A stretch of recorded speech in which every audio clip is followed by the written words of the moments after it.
No one would have believed, in the last years of the 19th century, that human affairs were being watched from the timeless worlds of space.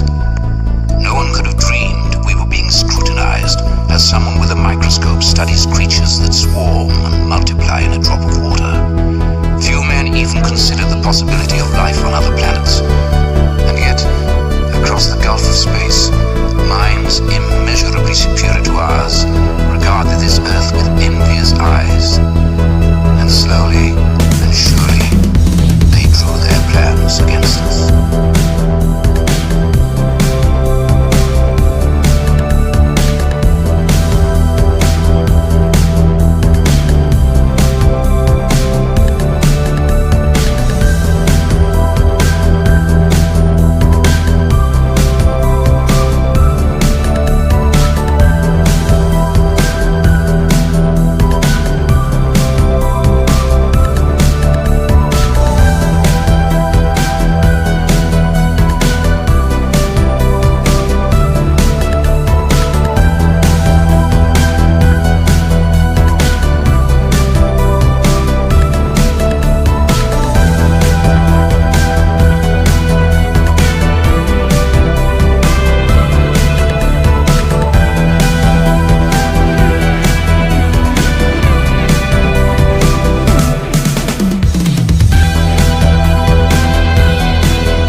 What is up to the lonely souls that have chosen to tune in to this latest installment of Reality Decoded, as always brought to you from Shit Video Productions. And if you don't already know, this evening's title is The Alien Report. As you may be aware, yesterday finally the waiting is over and the alphabet agencies finally delivered their report to Congress, and we are going to delve into a little bit of what that report uncovered, or as the case is turning out, didn't uncover. But as it does look, we do have a little bit of a low viewer count so far. It is Saturday night. Maybe people are out doing all sorts of Saturday night summer things. And yes, indeed, Devil, wherever you are, Alf is my favorite alien ever. And as it is an alien themed stream this evening, I figured let's rock the 25 at least year old Too Tight Too Small Alf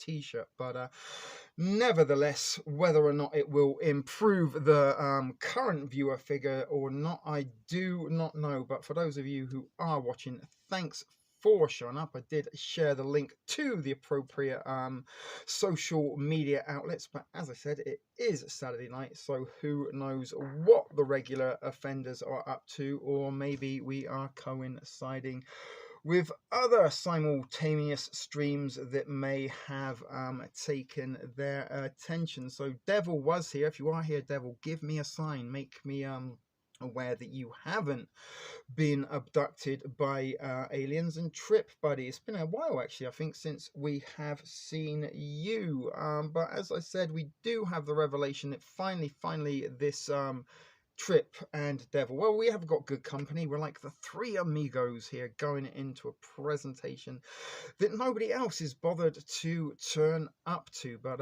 as I said, if or not I should be feeling a little bit unwanted and unnoticed, or if or not it is, as I said, yeah, banana, maybe we should wrap this up at the next 10 minutes and try again on another day. That usually does seem to trigger a few gussets into the equation. But it has been a stream or a presentation again that has not been without what I believe algorithmic obstacles, algorithmic interference. If you can maybe recall, during the Canadian Brain Syndrome stream, I did start out that particular episode by telling you all that I had experienced yet again some very strange sort of glitches, for want of a better description, primarily on the applications and software that I use in order to put together my presentations, and also to be able to stream at you live as I am right now. And this stream should have come at you yesterday evening. I was sort of sitting around waiting because there was announcements that we were going to get the report yesterday, so I was kind of sitting around and had things semi-prepared, had a few articles pre sort of the announcement lined up that I was intending to use, and had a couple of little clips in sort of alien related stuff that we will see eventually later this evening. But same shit happened again. I sort of waited. The sort of report come out a little bit in later in the day than I hoped, so I sort of was rushing, hopefully to try and get it ready in time for 9 p.m. yesterday evening. And I sort of did manage to get all my recording and some crude edits together. Didn't really pay much attention, which, lucky for me, was a little bit of a saving grace in terms of the time put into it. But as I said, the same shit happened to me again, and I put the sort of edits together for the final version, the press process, got all the way to 94% and froze, and I tried again sort of to restart and get that processed in time. Unfortunately, it didn't work, and I kind of thought, you know what, let's just leave it overnight, see what happens, see if it progresses beyond 94%. And no, it didn't. All night long it didn't. So a series of deactivations and resettings of the phone. My microphone again was disabled, and some stuff I sort of wanted to add to the presentation I had to record and then re-record, because I realized only too late that again the microphone had been deactivated. And once I did sort of add everything that I did want to add to it again, the same process happened. It got up to 94%. I've had to do a few resets, go into my settings, jumble a few bits and pieces around in order to get this up and running.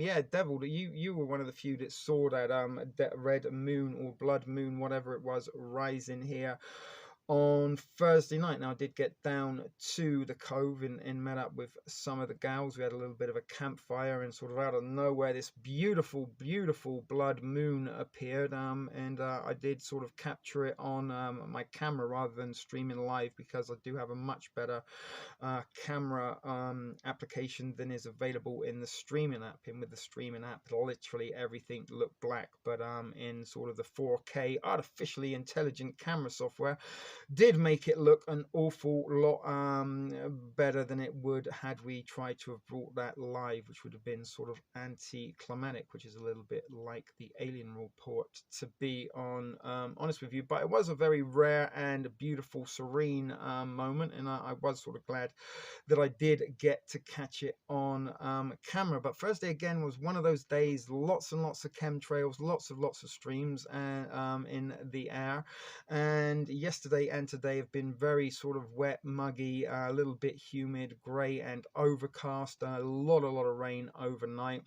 And this is sort of day 2 of Monsoon Ontario, as I think I'm going to call it, because for the next 10 days it does seem to be nothing but rain. If not, this is geoengineering, or maybe they're providing the cloud cover that goings on above the clouds will go unnoticed, just as the case was in Close Encounters of the Third Kind, another movie that depicted alien arrival, although they were very friendly aliens.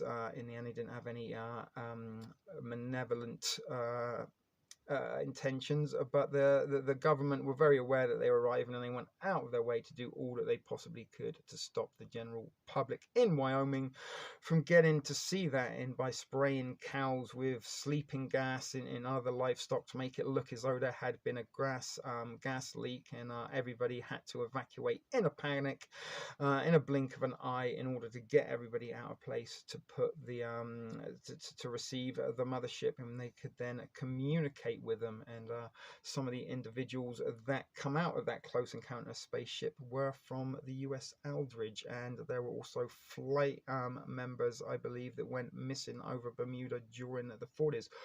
Welcome, obese tuna. So a couple of folks did creep in unnoticed while I was rambling on, trying to sort of wait for more folks to come through. Obese, this morning, where are you in the world? I'm going to call you tuna because obese kind of sounds as though I'm being a little bit rude, maybe. But tuna, where are you? I'm guessing you must be maybe in Europe if it is morning. Are you in the UK by any chance? If it's morning to you, or maybe it's morning because you've just got up. So who else is watching? Don't be shy, say hello. Don't let the cat hold your tongue. But anyway, it's been a very weird weather conditions the last couple of days, and back to sort of Thursday, nice, beautiful, blazing hot, sunny afternoon, and then sort of almost as the clock struck 5 p.m, someone flicked a switch. It sort of went very grey and overcast. The temperature dropped quite dramatic, and ever sort of since then we haven't had any warmth or sunlight, and it does seem to be the case for the next 10 days, although tomorrow we are supposed to get a mix of sun and clouds, so maybe I will be able to get some vitamin D. Another UK regular offender. If only Kaz was around, there'd be more UK viewers than North American at the moment. Whereabouts in the UK, if you don't mind me asking, Tuna? I'm formerly from Swindon in the good old West Country in Wiltshire, but I have sort of been North Americanized and been here for nearly 14 years. Can't almost remember what it's like to live in England, although the weather conditions right now in southern Ontario are not too dissimilar to those I remember not so fondly from summertime in the UK, particularly when Wimbledon, the tennis tournament, was on. There was always guaranteed downpours during the Wimbledon. Weston-super-Mare, oh my goodness, I've been to Weston-super-Mare many a times as a seaside, just not too far away from Swindon as it happens. I think about sort of 40, maybe even 50 miles, probably a little bit less. Weston-super-Mud, we used to call it, because there's like miles and miles and miles and miles of beach, but not very much sea, unless the super-mare in the house is a place that Americans have no concept even exists, tuna, but it is sort of on the sort of estuary part of sort of, I can't even describe it, the little booty pit on England. Nevertheless, it doesn't matter. I'm pretty sure they don't care as much as sometimes they don't care about half the things I'm saying, Tuna. But it is good to have another resident offender from the United Kingdom, because maybe we can bash around a little bit of British type banter. By any chance, Obese Tuna, are you an Alan Partridge fan? Aha, knowing me, reality, knowing you, Tuna, aha. Give me an aha if you are a fan of Partridge, because he's a big influence to my kind of intentions to be a presenter, whether or not I get to reach the dizzy heights of the BBC and then tumble all the way back to regionalized digital radio or not remains to be seen. Probably not. But back to this evening, we do have a couple of hours of information to show those of you who are in the house. It's a little bit of a sort of a letdown in some ways, because the last stream we did start, I think I had 15 folks watching before the end of the intro, which is a very rare occasion. Should we try one more time to trigger some gussets into action, and maybe we will shut this down in a couple of minutes and reschedule for another day. See if any gusset girls do show up. But as I said, I've got some stuff to show you. It's a little bit in some ways due to the fact that there wasn't an awful lot revealed in this alien report that was handed over to Congress, and it was sort of much to be expected, to be quite honest. And it was a little bit of a repeat and rinse of a couple of weeks ago, when again we were sort of teased with the announcement, oh, the report might arrive as early as tomorrow, and again I was sort of in a similar situation, deja vu, waiting a couple of Fridays ago for some kind of announcement, only to sort of hear that there was a report delivered, but it isn't saying anything, and we've got to wait a little bit longer. And again, it does sort of seem to be that this is a little bit of a pattern. Is this part of the seed implantation? Is it sort of giving us the awareness, hey, guess what, there is stuff we can't explain, but we can't really explain if or not it's aliens. But the uncertainty sort of will cause maybe a little bit of sort of anxiety and anguish in some, as much as it can fuel curiosity and further conspiracies in other folks. But UFOs and aliens is pretty much what was my level entry into sort of conspiracy theories and government cover-ups, and it was sort of some of those good old movies from back in the day, E.T. and Close Encounters of the Third Time, that really sort of did open my eyes up to UFOs and possibly the point that, or the fact that government officials are very aware of what is going on. And now also in the 80s, Alf, popular TV sitcom, also give me a love of aliens. And again, Alf was eventually captured by the alien task force and taken to Area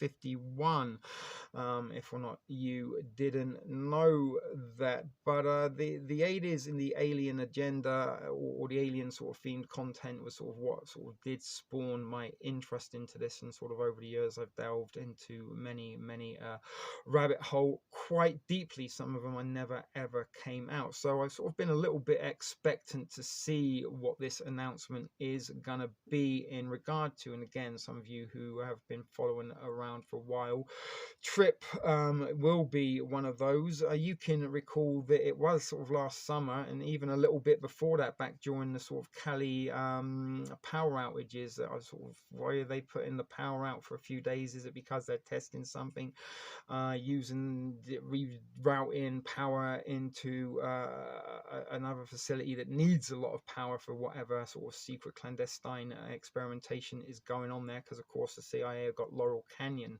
down there in California, and who knows what goes on out in that CIA restricted area. But also the sort of, you know, if are they shutting down the power to stop people seeing things?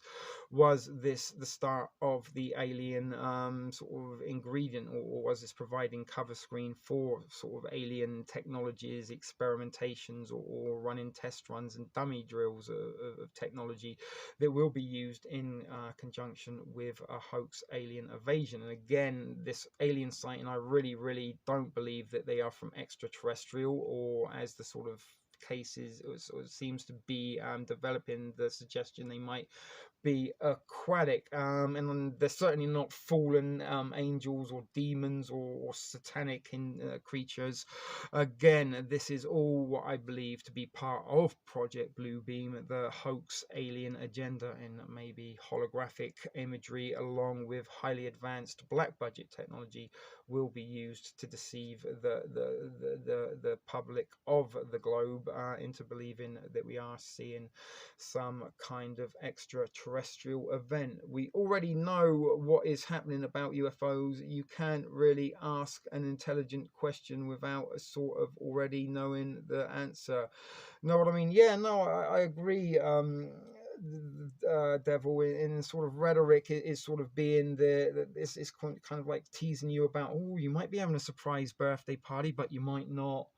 It's sort of saying everything but saying nothing, and just leaves it open to ambiguity. In a lot of these intelligent experts that are speaking, as you will sort of see in a short while, I'm not saying a thing really, other than we can't explain exactly what it is. In the more startling revelation, I think, or the most startling revelation of this, that was the fact that it was only 7 pages or 9 pages. A couple of articles in outlets that I read from were conflicting, some saying it was 7 pages long, one said it was 9 pages long, and it contained 144 reports. How much information on 144 incidents of unidentified flying objects can you fit into 9 pages? You're trying to tell me that is all the information the alphabet agencies have combined, with the exception of the CIA. They were exempt from this, but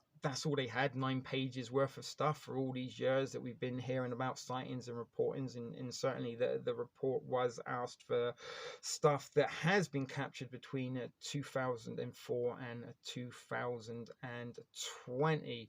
Obese, what you saying there? There are no surprises. What was that? Walkadon? Wakandon technology. Lol, sorry, I couldn't read. It's very small. Eyes are squinting a little bit there. So I think without any further ado, guys, I will get our presentation up and running. Thank you for those lonely offenders that have chosen to tune in this Saturday night, and maybe we will get some gussets that will turn up and ask what they've missed as we progress. So sit back, get comfortable, go take a quick pee if you need to. Got a few seconds before the presentation does kick in, and smoke if you've got them. We are, as always, a non-profit for educational and information purposes only YouTube channel, and we are using any copyrighted material under the Fair Use Act. So YouTube, if you want to monetize on behalf of the copyright holders, go ahead. I don't own any of the copyrights. So with that being said, guys, and without further ado, let's get the presentation up. Let's turn off my camera and my microphone. I'll see you in chat very soon.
After months of anticipation, the U.S. government finally released their report on UFOs late Friday, but it didn't answer the question. What are those mysterious flying objects spotted by U.S. military pilots in recent years? This morning, U.S. intelligence and defense officials are scratching their heads, having examined 144 reports of what the government calls unidentified aerial phenomena from 2004 to 2021, but could not identify what 143 of the so-called UAPs were. Among the possibilities they considered, debris in the air, atmospheric conditions, secret U.S. equipment, a foreign adversary's advanced technology, or simply other. U.S. officials reported they don't have enough data to place the objects in any of these categories, but a senior U.S. government official said there is no evidence they are extraterrestrials. Astrophysicist Neil deGrasse Tyson agrees. If you want to tell me they're extraterrestrial aliens visiting, I just need better data than what you're giving me. That's all. Better data. In 18 of the incidents, the objects appear to demonstrate some advanced technology, like remaining still in the wind, stopping instantly, or moving extremely fast with no visible propulsion, technology the U.S. is not known to possess. Just because you can't explain something doesn't mean aliens are responsible. Maybe it's because you simply can't explain it. The report also found no data to indicate any UAP is part of a foreign intelligence program, claiming we currently lack data to indicate any UAP are part of a major technological advancement by a potential adversary. But the senior U.S. government official said they still pose a safety and possible operational security concern. But for now, the mystery continues. And by the way, absence of evidence is not the same thing as evidence of absence. We've barely scratched the surface of the universe in our search for life. And as for that one UAP that was identified out of the 144, turns out it was a large deflating balloon. This report isn't the end, though. The U.S. government now plans to collect more data in an effort to continue to figure out what is out there. The fact that this report was released and this work continues is a sign that the U.S. government is taking this seriously, though. Hallie, Peter? Courtney Kube live for us there at the Pentagon. And Courtney's right. The idea that this has now been sort of mainstreamed into the political sphere, that we're talking about this, and this is real. This isn't ET, right? Like, this is actual stuff that matters to a lot of people. The pilot saw something. Right, there's video. Sure. We just still don't know what the heck it was.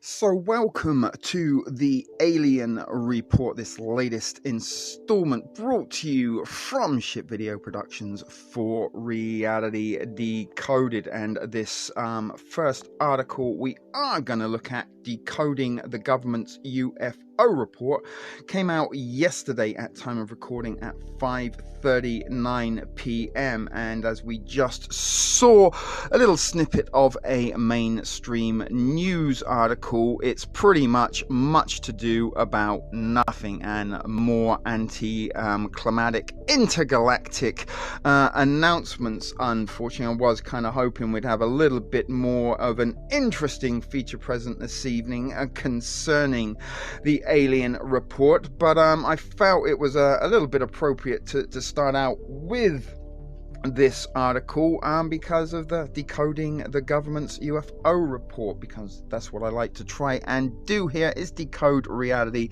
and share my decoding of reality thoughts, opinions, and supporting information for your educational and informative purposes. But let us start out without further ado by reading this first article, because it is a little bit interesting, and we will look at another one or two before we dive into some other alien related stuff. But it starts out with a quote from Hamlet: "There are more things in heaven and earth, Horatio, than are dreamt in your philosophy." And it goes on that Hamlet's open-mindedness offers utility as a guide to addressing the UFO subject, but Hamlet's tragic fate offers a guide not to jump off at the deep end. But this bears note in light of the Office of Director of National Intelligence provision to Congress and the public on Friday of a report on unidentified flying objects, aka UFOs, or as they are commonly being called these days, unidentified aerial phenomenon, UAPs. and as it says there, what the government is now referring to them as. But the report was requested back in 2020 by the Senate Select Committee on Intelligence, under then Chairman Senator Marco Rubio, a Florida Republican. There's been some interesting events in Florida in the last couple of days also that might make a little bit of an announcement in this presentation. But here are the main takeaways from the public unclassified version, and it's apparently serious and sober, but has one striking and inexcusable absence. But first, the report notes that some UAPs are likely to be physical objects due to the range of sensors by which they have been recorded, and this has been established behind closed doors, but government affirmation of that analysis lends credibility to further scientific study of the topic. Secondly, the report adds that further analysis will likely put these UAPs into one of 5 potential explanatory categories, and they are airborne clutter, natural atmospheric phenomenon. Interestingly, they put this category in there: US government or US industry development programs, and DARPA come to mind straight off the bat there in terms of industry developmental programs. But foreign adversaries are also one of the categories. Let's not rule out the threat from the Russians or the Chinese, and the catch-all category with other as the title, which you could pretty much throw anything in then. So they haven't actually said that they are aliens, but they also haven't said that they're not. They just said that they're going to need an awful lot more of information before they can come to a conclusion. But the report considers 140 US government-sourced UAP incidents between 2004 and 2021, 18 of which involved observers reporting unusual UAP movement patterns or flight characteristics. And again, that was a sort of script that good old former President Barack Obama was reading from recently in a couple of late night chat shows, and he is providing the official narrative, I believe, for this alien agenda, or UAP agenda as we should probably more appropriately call it. But these include the observation that some of the UAP appeared to remain stationary in winds aloft, and they also moved against the wind, maneuver abruptly, or move at considerable speed without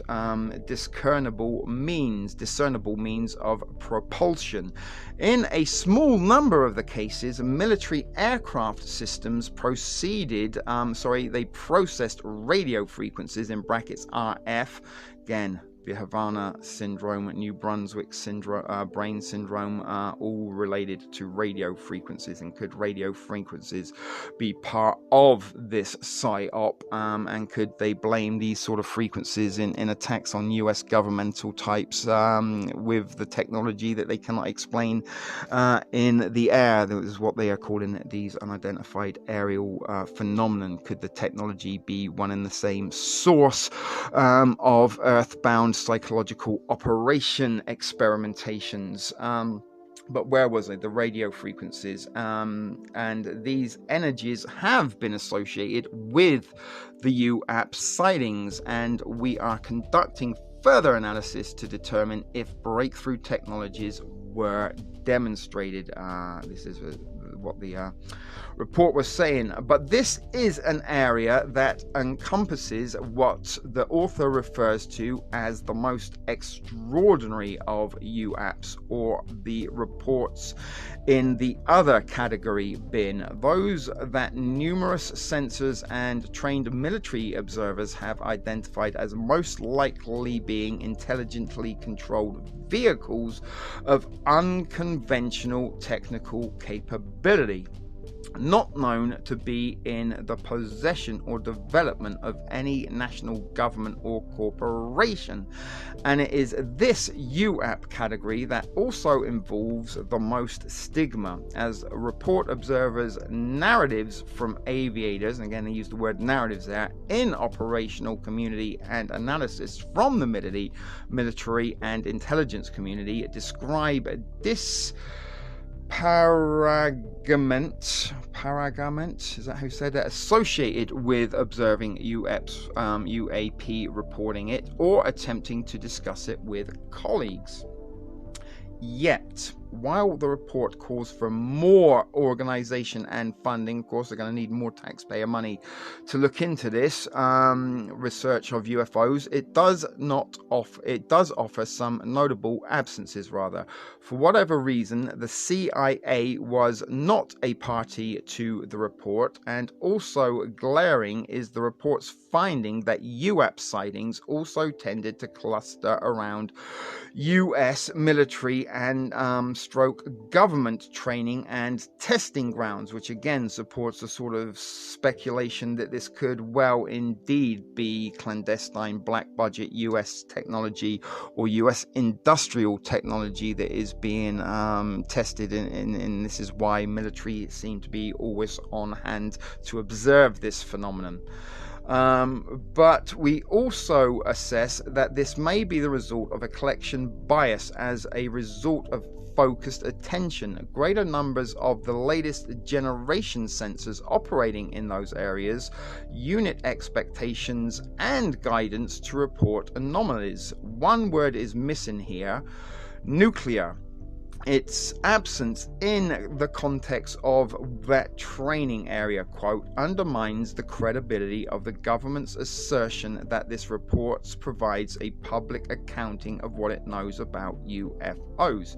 And as the author has previously reported, it is commonly understood assessments by those of the ODNI and the Office of Naval Intelligence is that the saturation of credible sightings of the most extraordinary UAPs by the US Navy bears a direct connection to the nuclear reactors that power US aircraft carriers and submarines. Beyond the concentration of activities at these sites, I understand that this connection has been forensically tested and validated by the government. On Friday, the Debrief's Tim McMillan reported on part of this effort. There is a particular concern on the part of the Pentagon that were China and Russia able to replicate these nuclear detection technologies, whatever they may entail, they would then be able to permanently hold at risk US nuclear deterrence forces, in essence denying those forces their deterrent quality, rendering them useless, I guess. But on that point alone, we can observe that this report does not evince the totality of the US government's information on unidentified aerial phenomena. Certain information will have been withheld from the public report under the excuse of protecting intelligence sources and methods. Noteworthy here is the apparent absence of undersea sonar and acoustic data, and bear in mind the undersea connection was something we touched upon in the recent All Out Apocalypse Part 2 alien segment of that feature presentation, where a very mysterious blob turned up on a beach that looked sort of very similar to a squid, as well as one has two other reports suggesting that maybe these aerial phenomena that we're seeing are not coming from outer space but from under the ocean. Think of the abyss. But also absent is reference to metallurgy analysis of exotic materials that has been conducted. Two exceptional sources tell the author under US government supervision. This is not to say that the government remains engaged in vast coordinated cover-up, which suggests that's exactly what the government are involved in when it is involved in what we are seeing of these UAP perhaps coming out of military agencies who seem to be in the right place at the right time to capture this aerial phenomenon as it happens. And as I said, is this black budget US government or secret US industry technology being experimented on or tested with the observation of these military agencies to make sure there are no unwanted eyes and make sure that they are the only ones on hand to capture the footage that then can be leaked. But no reliable sources has told the author that they have seen evidence suggesting the UFO government retains intact UFOs, but that is not to say that no such evidence exists, just that the subject deserves prudent investigation. Again, you know, sort of if you have been a little bit of a ufologist for some time now, the sort of rumors that reverse engineering of crashed alien or UAPs that sort of kind of, you know, get as close to Earth and then sort of have a mishap or maybe get shot down or something and do crash land, and maybe that technology does reside within secret bunkers, sort of similar to what we know is in existence at Area 51, and scientists and stuff have reversed engineered technology and built spacecraft. Again, that is one of the theories that is circulating within the UFO community and among conspiracy theorists. But again, my sort of personal beliefs are that this is advanced US black budget technology and equipment that is being tested and is going to possibly play a part in a false flag alien agenda event in the not too distant or foreseeable future. But the article continues to say, this is not to say that all UAPs are truly extraordinary, as first suggested by The Drive. Russia has likely used its submarine force and civilian aircraft and vessels to conduct signal and electronic intelligence operations against the US military during exercise. Balloon-based devices would offer the most realistic deliverable capability here, offering intelligence collection in a semi-persistent and less detectable state. Again, the finger points also to China that may have conducted similar activities through its submarine force, which would struggle to avoid US sensor nets. Again, however, this does not explain the most extraordinary other UFOs that have been recorded by the US military.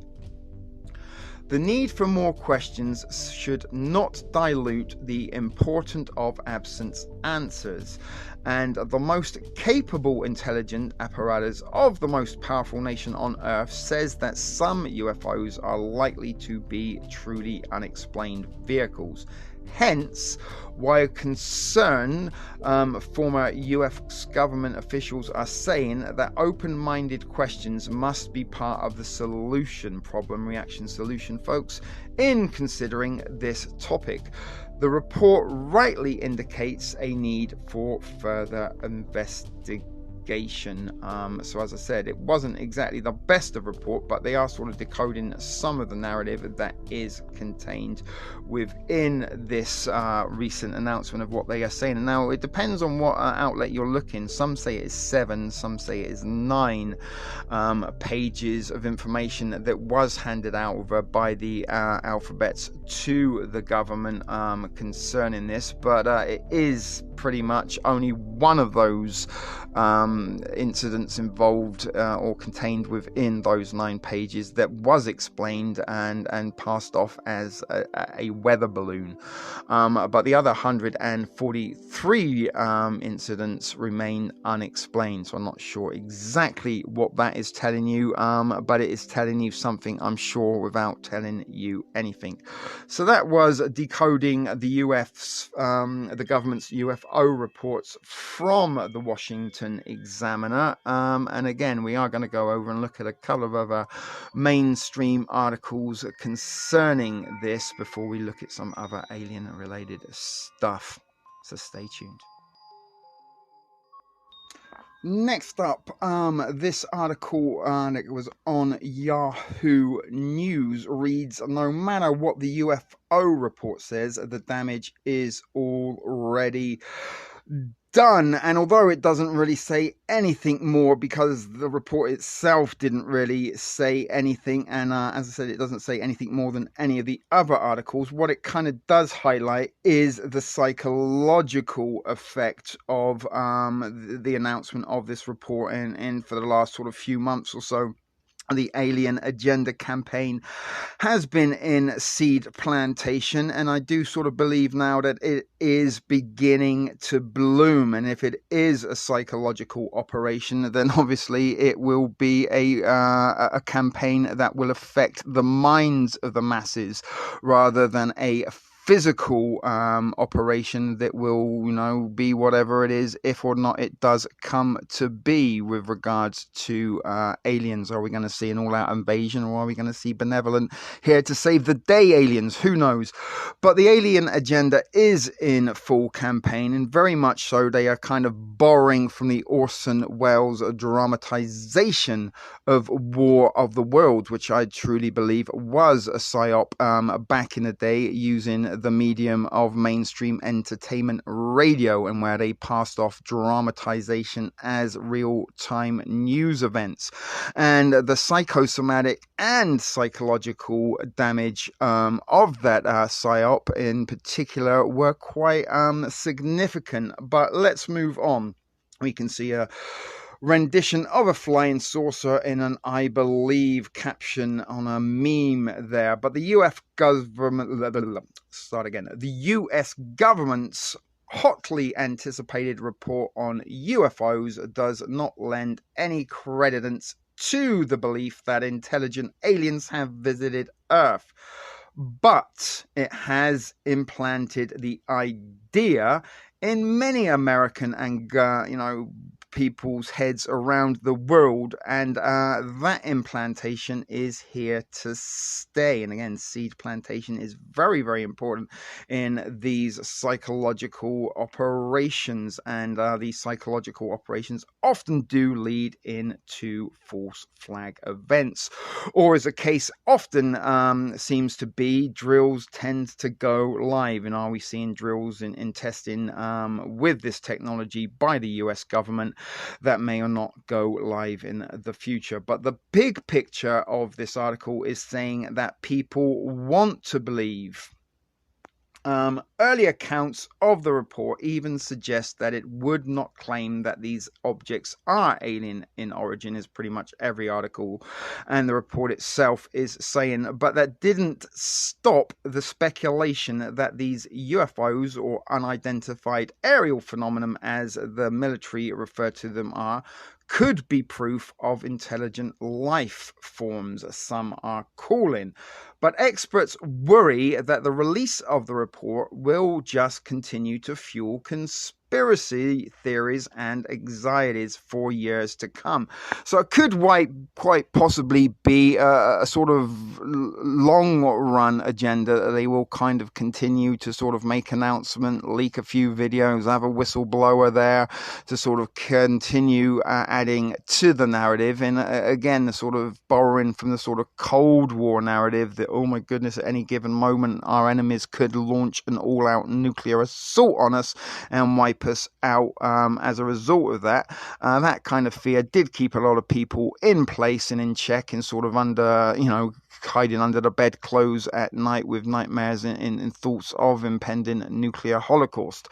And this alien uncertainty also can sort of be similarized in the same category, that the fear of possible alien Armageddon will be keeping one or two folks up at night, and will provide, as I said, some sort of psychological damage.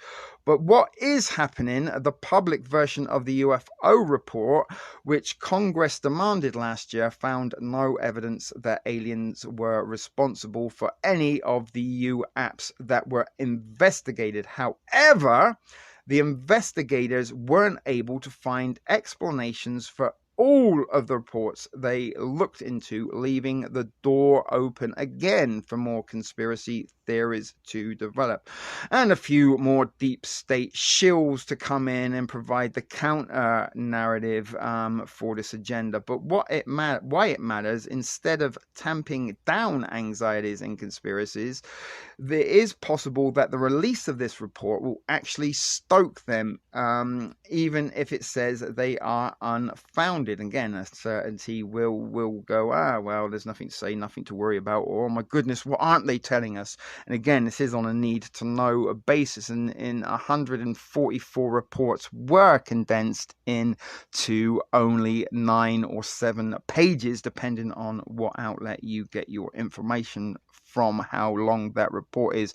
And you've got to kind of say that in itself is a little bit of a letdown, or a little bit of a sort of red herring, maybe, that is all the information that they had on all of this phenomenon, and they managed to just fit it into 9 pages of nothingness. And how much information could they possibly provide in 9 pages on 144 sightings, only one of which they could attribute to being a weather balloon? But with this report, the government is telling people that there is something that is potentially threatening, and they are also telling people that they were lied to for 80 years. And that was a quote from psychiatrist Ziv Cohen, and this is from Axios outlet that I believe Yahoo News is sharing this article from.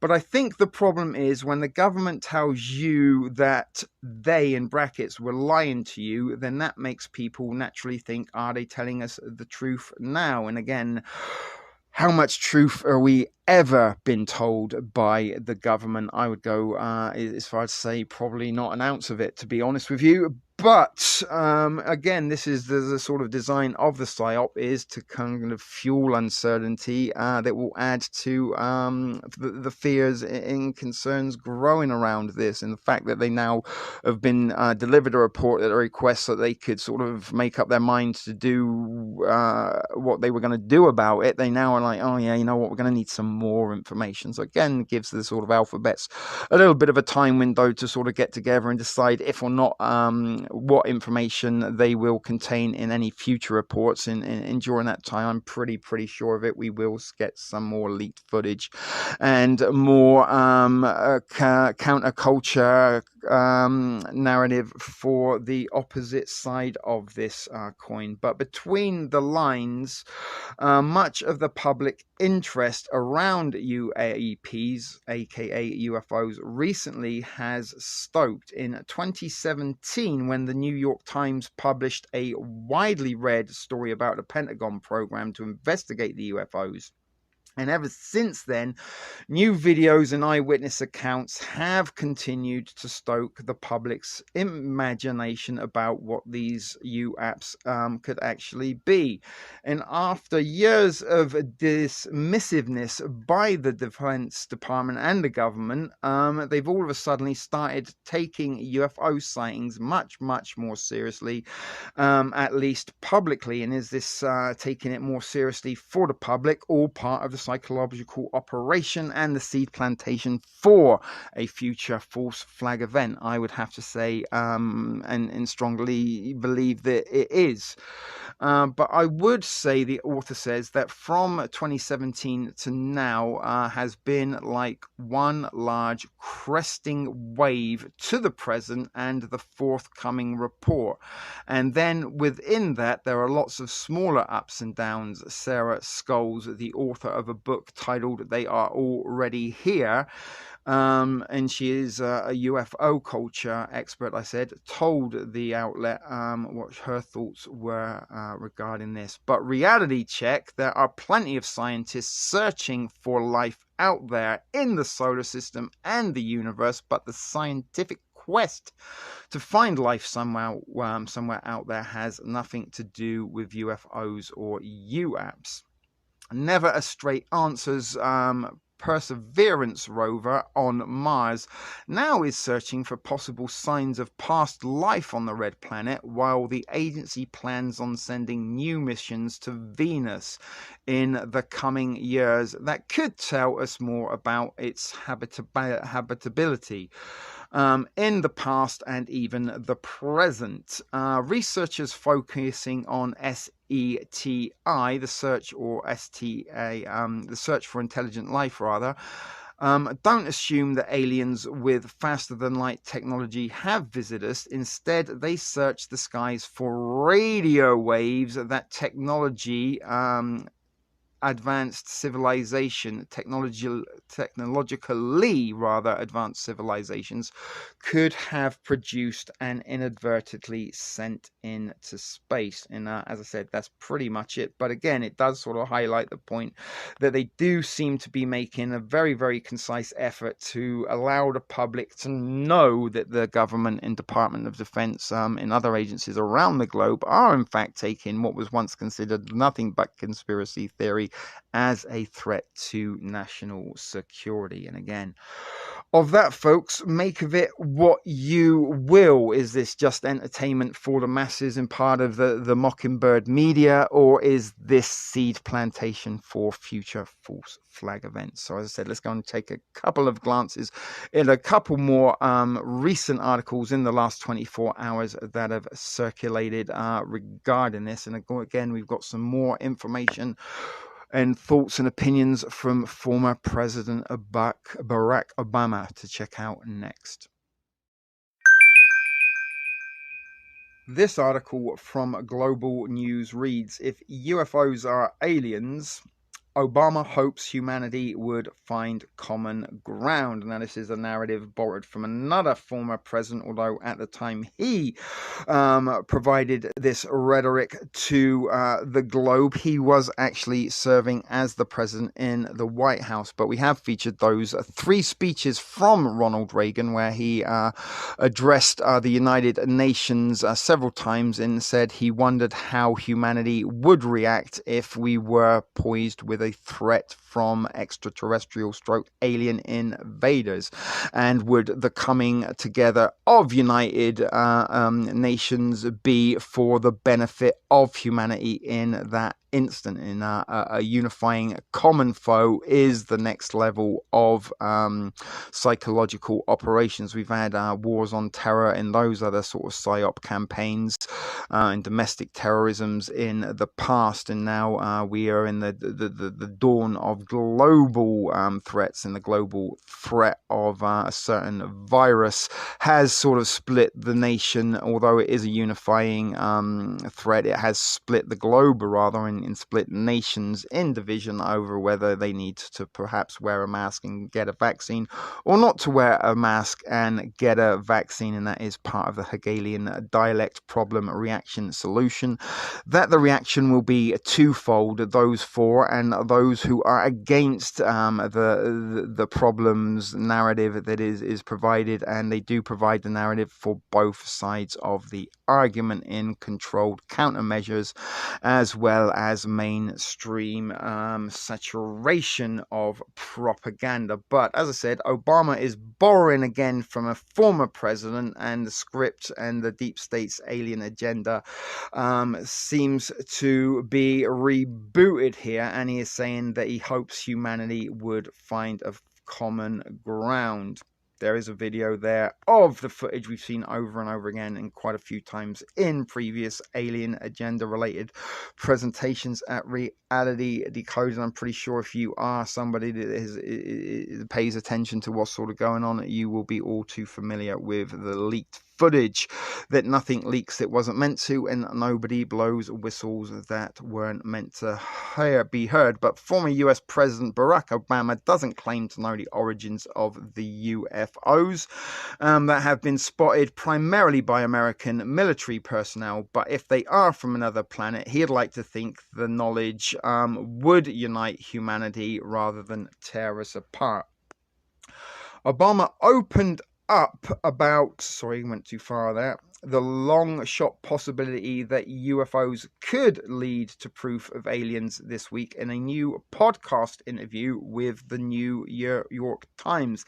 And the New York Times also, I believe, are playing their part in providing this narrative and in helping unravel this agenda, and are playing their part in providing the propaganda for the alien event. But it was the former president's second time speaking about UFOs in as many weeks ahead of the highly anticipated intelligence report to Congress on so-called unidentified aerial phenomena later this month. And again, his sort of speculation that it could well be, and if it was, then, you know, the best thing for us all to do is get together and fight off the foes. If not, they are foes. He might indeed be visitors that may then turn out to be foes, a la the TV series V. But in the latest interview, Obama was asked about the hypothetical situation in which the UFOs are proven to be remote drones sent by aliens. In that purely what-if scenario, humans would only know that aliens exist but would not be able to contact them. Obama said that such a revelation would not change his approach to politics because his entire life in politics is premised on the fact that we are these tiny organisms on a little speck floating out in space. He added that he bases his politics on the notion that the differences we have on this planet are real and they are profound and they cause great tragedy as well as joy. And the best thing we can do is treat each other better because we are all that we've got. Obama did not claim to have any special knowledge about the UFOs or their origins, but he did suggest that proof of aliens would cause tremendous upheaval in our society. And I would hope that if that knowledge was that there were aliens is out there, would solidify people's sense that we have in common is little more important, he said. But no doubt there would be immediate arguments about, well, we need to spend a lot more money on weapon systems to defend ourselves, Obama said. And of course, the arms industry always like an excuse to spend taxpayers' money on new advanced weapons. And he also thinks that new religions would pop up, and who knows what kind of arguments we would get into. We're good at manufacturing arguments for each other, he said, and the manufacturing arguments again we could put in accordance with Hegelian dialect, providing the problem that we'll get a reaction which they can then manufacture the arguments and tailor-made them for purpose. But Obama speculated about the UFO question at the end of a wide-ranging discussion that touched on George Floyd's death, Donald Trump's presidency, and current President Joe Biden, who was Obama's vice president for 8 years. The former president told James Corden last month that he doesn't know what the UFOs are, despite having access to the best intelligence reports available during his time as president.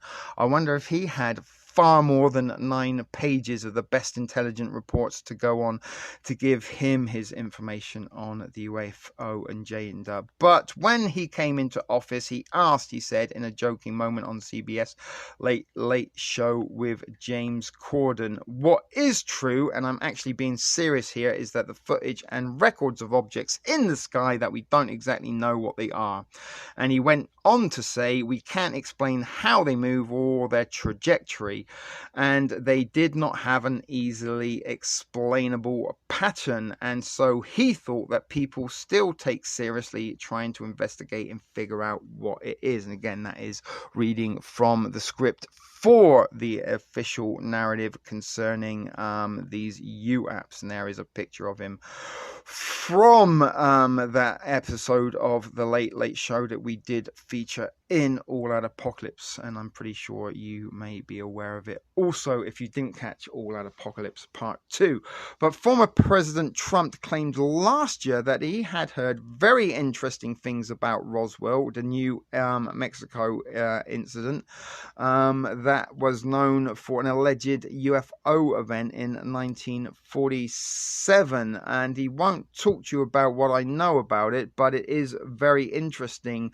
Trump said at the time several so-called UAP videos have surfaced in recent years which appear to show strange objects buzzing past warships and then plunge beneath the waves during multiple incidents off the coast of the United States, and the Pentagon has confirmed many of the videos as being authentic and unexplained, as we've already established previously, as this is again reading from the official narrative script. And again, is this plunging objects into the ocean part of the aquatic alien agenda? Are we going to see or be delivered the news not so far from now that in fact these objects are ocean bound and not from outer space? But UFOs were deemed a taboo subject for decades, but the topic has seen a renaissance in recent times, dating back to that New York Times again report in 2017 that revealed the US government had been investigating UFOs in secret for years, and it is also revealed 3 UFO videos captured by military personnel on separate occasions, and since then the Pentagon have confirmed them as authentic, but are not saying what they authentically are, only that they're authentically unidentified still. Which is that even authentication? I don't think it is. But stay tuned, guys, we've got some more stuff to bring you on the Alien Report, brought to you as part of this feature presentation on Reality Decoded. One final article from the mainstream in the last couple of days concerning this reads: Pentagon, UFOs are not secret American technology. Not a lie if you believe it. I'm pretty certain that's exactly what we are seeing and what they are, and they are doing everything they possibly can to misinform and misdirect the public from believing that. So again, the videos that we've seen over and over again, as they are pushing it out as a propaganda campaign and keeping you seeing the same old images that sort of will perpetuate the psychological effects of this, and the uncertainty that this report is delivered sort of more questions than it would have ever gonna deliver answers. But the New York Times, again playing a big part in this, is reporting about the contents of the soon-to-be released Pentagon investigation, which has already been released and we have spoken about already.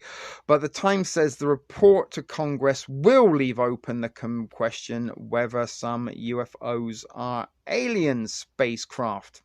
And now that it's been delivered, we still are none the wiser, and the question still lays: are they alien aircraft or are they advanced Earth technology? But the Times does say that the government can, without reasonable doubt, say that it isn't black budget secret American technology. And again, I've already stated that I believe that's exactly what it is. I don't think they're aliens of an extraterrestrial origin, and they're pretty not fallen demons. They are an Earth-based generated psychological operation ingredient. But the government finds no evidence UFOs are alien spacecraft was an initial headline released by the New York Times, and then they went and changed it to: the US finds no evidence of alien technology in flying objects, but can't rule it out either. Very open-ended, very ambiguous, saying everything without saying anything. But the more accurate headline could have been: Pentagon says we don't know what UFOs are, Or even as an alternative headline, Pentagon says UFOs are not secret American technology. And you've got to get that in again just to sort of reinforce that misdirection and misinformation that it isn't. You know, we can't explain what it is exactly, but one thing we can explain is it isn't American technology. Not a lie if you believe it. But the Times sourced two unnamed officials who have seen the classified report, not yet provided to Congress, and they told the Times the report analyzes more than 120 UFO incidents over the last 13 years. There's 144, 143 of which could not be explained, condensed into 9 pages. Not exactly the most in-depth report one can imagine with only 9 pages. I'm pretty sure the members of Congress could have got through that 9 pages while they were taking a dump.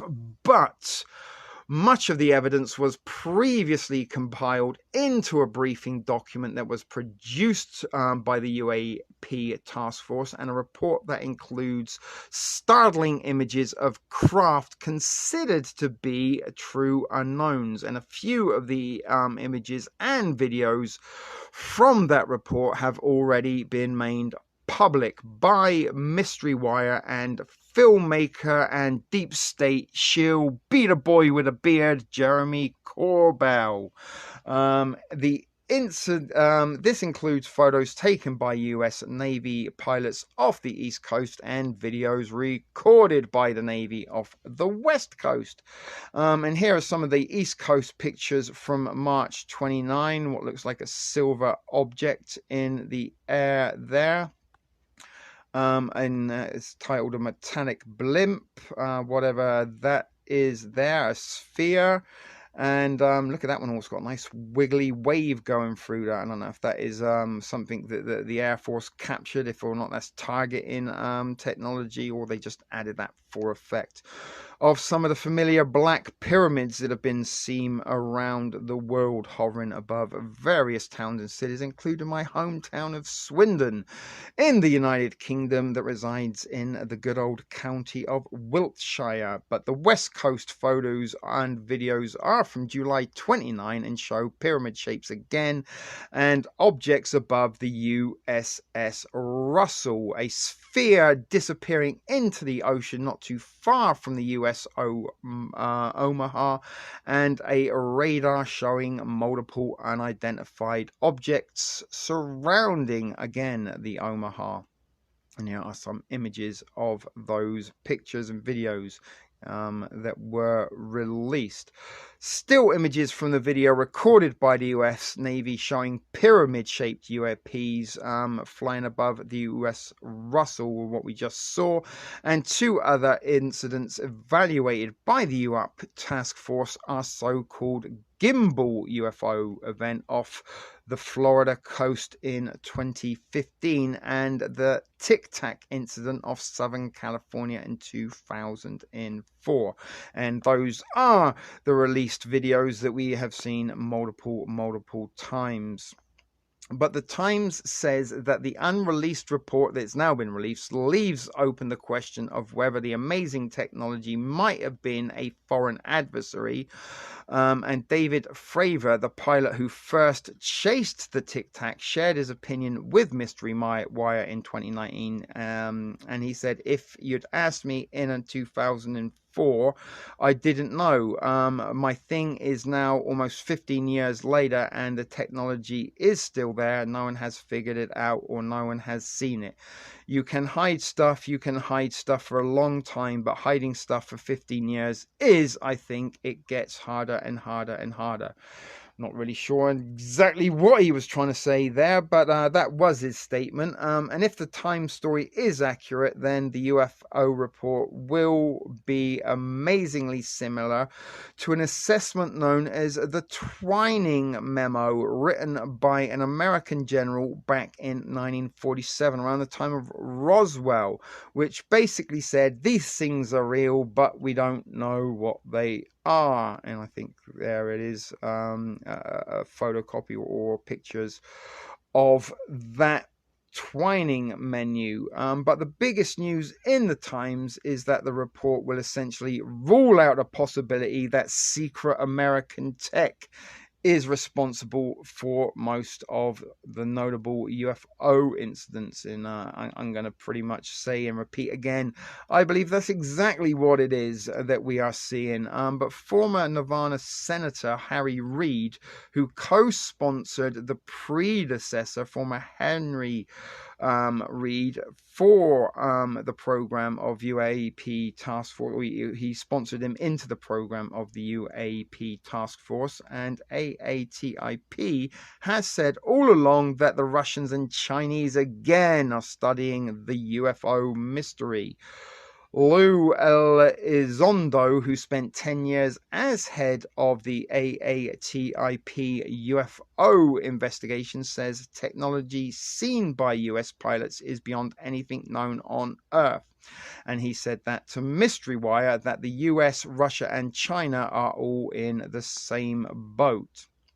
And a quote here: "We may be dealing with something here that we really don't understand," Elizondo said in May 2021, last month at time of recording, because if we are having the same problem that Russia and other countries, then chances are this is a topic that is of mutual concern, again, the mutual global concern, and the interest for more than just the United States. And again, it would be the interest for possibly a globally appointed agency to investigate and take care of and put plans and protocols into action for any eventuality of visitation or arrival from alien creatures and craft. But it would paint a picture that this is not just a phenomenon that is located solely to the United States, but rather it is a global phenomenon, and global threats are what the deep state are unrolling in their next wave of psychological operations, and the final wave of psychological operations, I believe, that will lead us towards the one world government. The UAP report was due yesterday. It has been delivered. Yada yada, whoopty woo, ray tay tay. We know all about it. But after 70 years of secrecy, why did the task force crack the veil of secrecy in 6 months?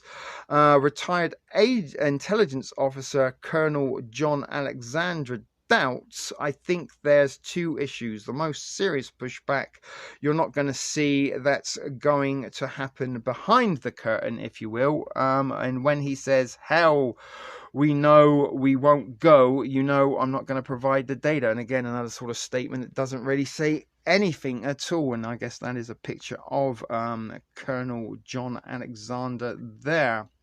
But the biggest difference between the upcoming UFO report and previous statements provided by the Pentagon is that the military is no longer being dismissive of UFOs or trying to brush them off as swamp gas or weather balloons. And that is the final article I am going to read you on with regards to the recent UFO stroke UAP stroke alien report that was delivered yesterday that brought some very anticlimactic answers and led to just further questions, and the Congress and government requiring a whole lot more information before they can make their minds up.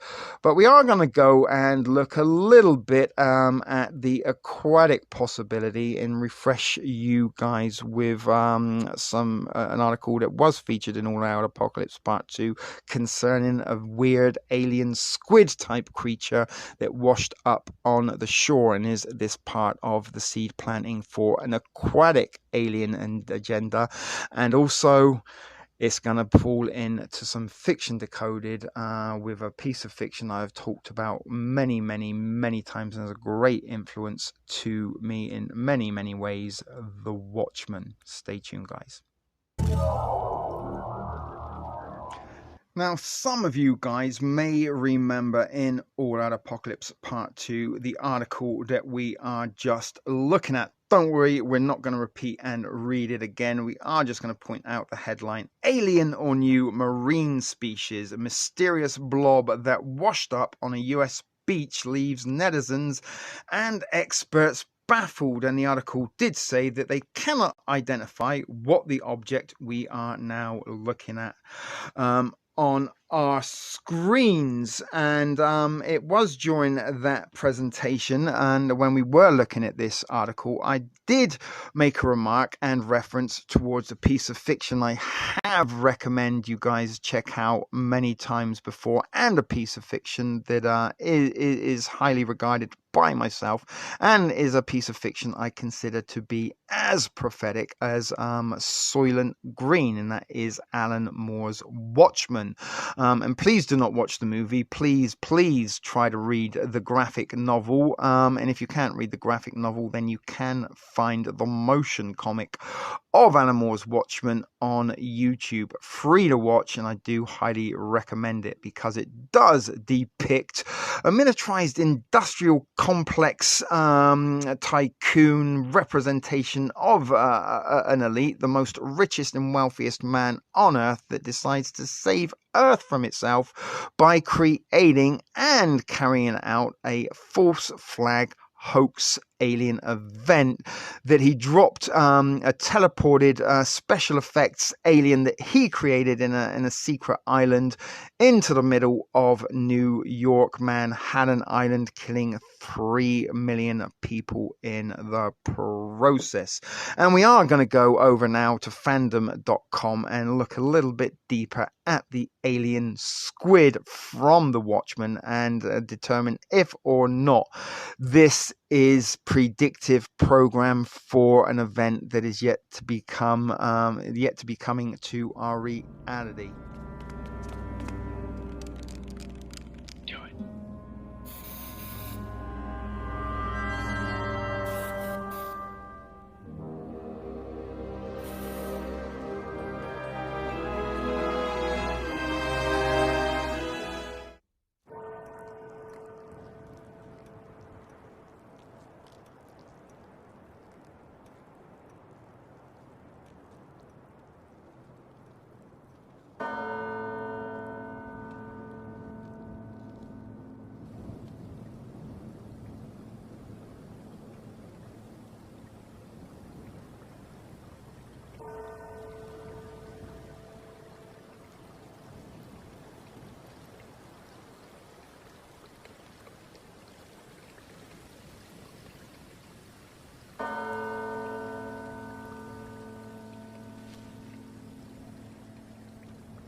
Radio, as promised, here we are at fandom.com, where we are at Watchmen Wiki, and you can see there the giant alien squid that was responsible responsible for the death of 3 million New Yorkers in a staged hoax alien event carried out by a very, very, very wealthy industrialist by the name of Adrian Veidt, who also went by the superhero alias Ozymandias, although he didn't have any superpowers. They were all vigilantes, and as I said, this fake alien, squid alien was in fact the product of a special effects team, and that is why we are here at Watchmen Wiki, to learn a little bit more about the extra-dimensional biological entity, usually shortened to EDBE,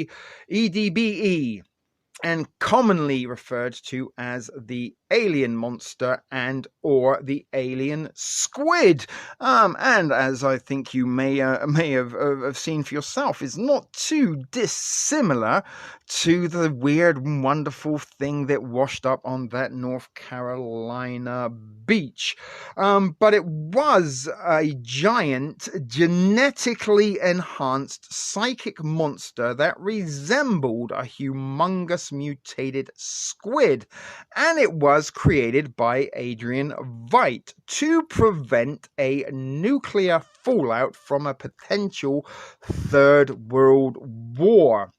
And he done so by teleporting it into New York City, killing, as I mentioned, 3 million people and traumatizing millions more. And this event would be known as the 11/2 psychic shock wave, and PS psychological shockwave there, successfully united the planet. It was a psychological operation, it was a false flag event, it was a hoax event, and it was an event that was carried out by a very, very wealthy industrialist with a whole lot of organizations, corporations and companies under his umbrella that had all the technology, researchers, devices to put this plan all into action and successfully carry it out. But the 11/12 psychic shockwave successfully unified and united the planet against a false alien threat and drew their attention away for each other, and a lie believed even 35 years later by most of the population. And there was a recent HBO series, The Watchmen, although it wasn't endorsed or written by Alan Moore. It did follow on from the events of the comic book and not the movie, and did make quite a lot of references, as well as kind of visualizing in sort of, you know, motion film replication of that event that saw the alien and the devastation that false flag hoax alien event and the fake special effects squid did to New York City. Wiped the minds of millions and millions of people, sent out a psychic blast that literally fried the brains. But it kind of does follow on that in the realms of the HBO Watchmen, there is sort of like I guess similar to you guys watching me now, sort of conspiracy circles and websites and stuff that talk about it being a hoax event. And there even is one character that hosts a support group for victims and sufferers of that event. But the background were that the monster would trace back to the first meeting of the Crime Busters, which was a secret clandestine group of vigilantes back in 1966, where Adrian Veidt participated, already delusioned of his former belief that he could save the world merely by trying to deal with its negative symptoms, namely crime. And that is why the Crime Busters sort of got together and tried to sort of reboot the former Minutemen, which were crime-fighting vigilantes. None of them had superpowers. They were just pretty much very, very rich and wealthy men that put on a mask and went out and beat up crime people, similar to Batman does. But the hard truth was revealed to him by a fellow former Minuteman and an individual that was assassinated that did open up the conspiracy that led to the revelation that Adrian Veidt had created a false flag event, hoax alien operation on New York City to usher in a new world of peace and harmony. But it was the comedian who, back when he was alive, demonstrated to the would-be team that never came to be how obsolete their methods of crime fighting and vigilantism were, trying to help the world in which the threat of nuclear annihilation looms, and how much vigilantes would be able to thwart the threat of nuclear annihilation was sort of rendered that whole project to form the Crime Busters. It went out of the window as a result, and this is what kind of returned Adrian Veidt to the drawing board, and he did come up with the plan to create a special effect alien, clone the brain of a psychic that resided within that special effect alien, and then teleport it into the midst of New York City. And when it did, it emitted a psychic blast. It literally fried the minds of all the individuals. But in 1975, in the fiction of The Watchmen, Veidt retires from superheroism and sets up his corporate empire. And 2 years before a Keene Act, that was also part of the fiction, that would made his retirement from superheroism mandatory, because the Keene Act did sort of suggest that no longer did the government need vigilantes sort of acting on their own instincts, going out beating up crime, people that were carrying out crimes, and leave that to the police. And it was sort of required for anybody who was a former vigilante to hang up the mask and reveal their identity. Veidt beat the bullet and went into industrialism rather than superheroism, and he created Veidt Enterprises to make enough money to finance his plan by marketing his image, as well as selling other projects such as Nostalgia, which was a cologne and perfume. And he patented electrical hydrants, but in secret he also founded Pyramid Deliveries. It was actually Purple Pyramid Deliveries, which in turn was how he funded the Dimensional Developments Corporation that was also under the veil of Veidt Enterprises. And it was his secret parent company of both of these companies that would play key roles in his plan. With various products, Veidt Enterprises prepared, this is where it gets interesting, guys, subliminal messages to the people using subconscious images. Nostalgia, the perfume and fragrance, was a very big part of it, and it had an awful, you can see in the comic book and also in the very, very bad movie, quite a few commercials and ads for Nostalgia, and this was a delivery system for the subliminals.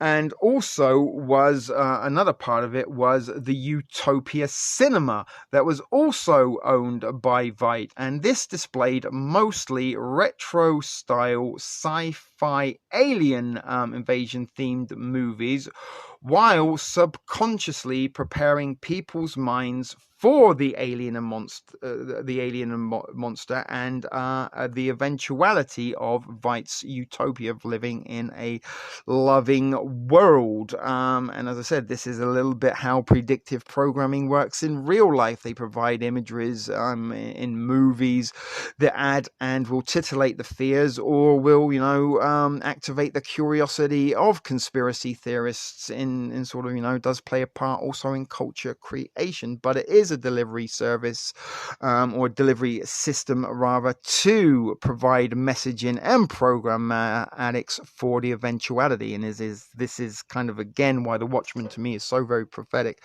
because it sort of features fiction within fiction that kind of predicts similar events. And when fiction contains fiction that predicts similar events, it's something I consider you really should pay attention to in predictive programming and fiction decoding to understand your reality. So he owned a whole host of organizations that were all sort of working clandestinely towards the greater goal of his planned utopia. And he did achieve that by carrying out successfully the hoax alien event. But the creation of the alien was the direct and indirect scientific assistance of Dr. Manhattan, who is basically the looking glass technology depicted in the Watchmen. He was the only one of all of them that had anything considered to be superpowers, but superpowers is an understatement. Dr. Manhattan is basically God. Check out Watchmen Decoded over on TSPT, and please do watch the animated motion comic if you can, but read it for yourself. It is a fascinating read, if just for the entertainment, but it also does contain an awful lot of programmatics to be decoded that could help going to predict eventualities for our own reality that are on the horizon. Proposal into the study of genetic engineering, and also through dimensional developments. He puts a lot of amount of work into discovering how to replicate Dr. Manhattan power of teleportation. And guys, there is a pattern for teleportation devices. I might have to try and find out for you, if not in this presentation, at a future presentation, because the technology exists to do exactly what Adrian Veidt did in the pages of The Watchmen. And you could almost say that a real life equivalent of Adrian Veidt could indeed be Elon Musk, who coincidentally this year was announced the most richest man in the world, and also has an awful lot of resources and corporations and companies at his disposal that can do exactly that: carry out a hoax alien event, use holographic, maybe teleportation, who knows. He has all of this at his disposal, and is he gonna be playing a part in bringing in the one world using his corporation and technology to usher in a hoax alien event? And incidentally, funny enough, that the pictures and imageries that they did use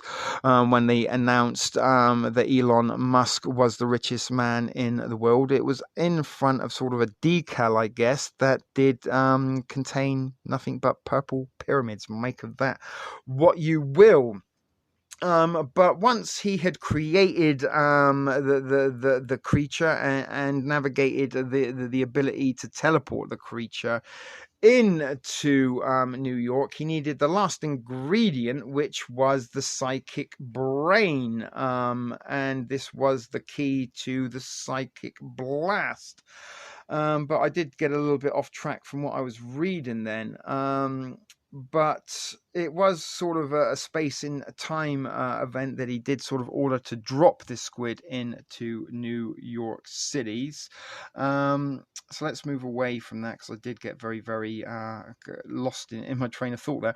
But there is a picture from the pages of The Watchmen of one of the artists that designed the squid. But once the research is complete, to Veidt's satisfaction, he uses the pyramid deliveries to transport science fiction writer, a fictional science fictional writer, Max Shea, and surrealist artist Hira Manish, as well as a large number of other screenwriters and artists and scientists, all whom believe they are being employed as part of a top secret movie production, to a privately owned island for a period of several months, during which time they conceptualize and engineer the alien monster. And the brain, as I was mentioning before, that was created by stealing that of a deceased psychic from the fictional realms named Robert Deschanys, and they then cloned it. Again, cloning technology is something we have in our day and age. And he then augmented it considerably in the process as a psychic resonant device. The monster was engineered and bred with nightmarish images from the creations of above mentioned scholars, which derived from its supposedly alien world.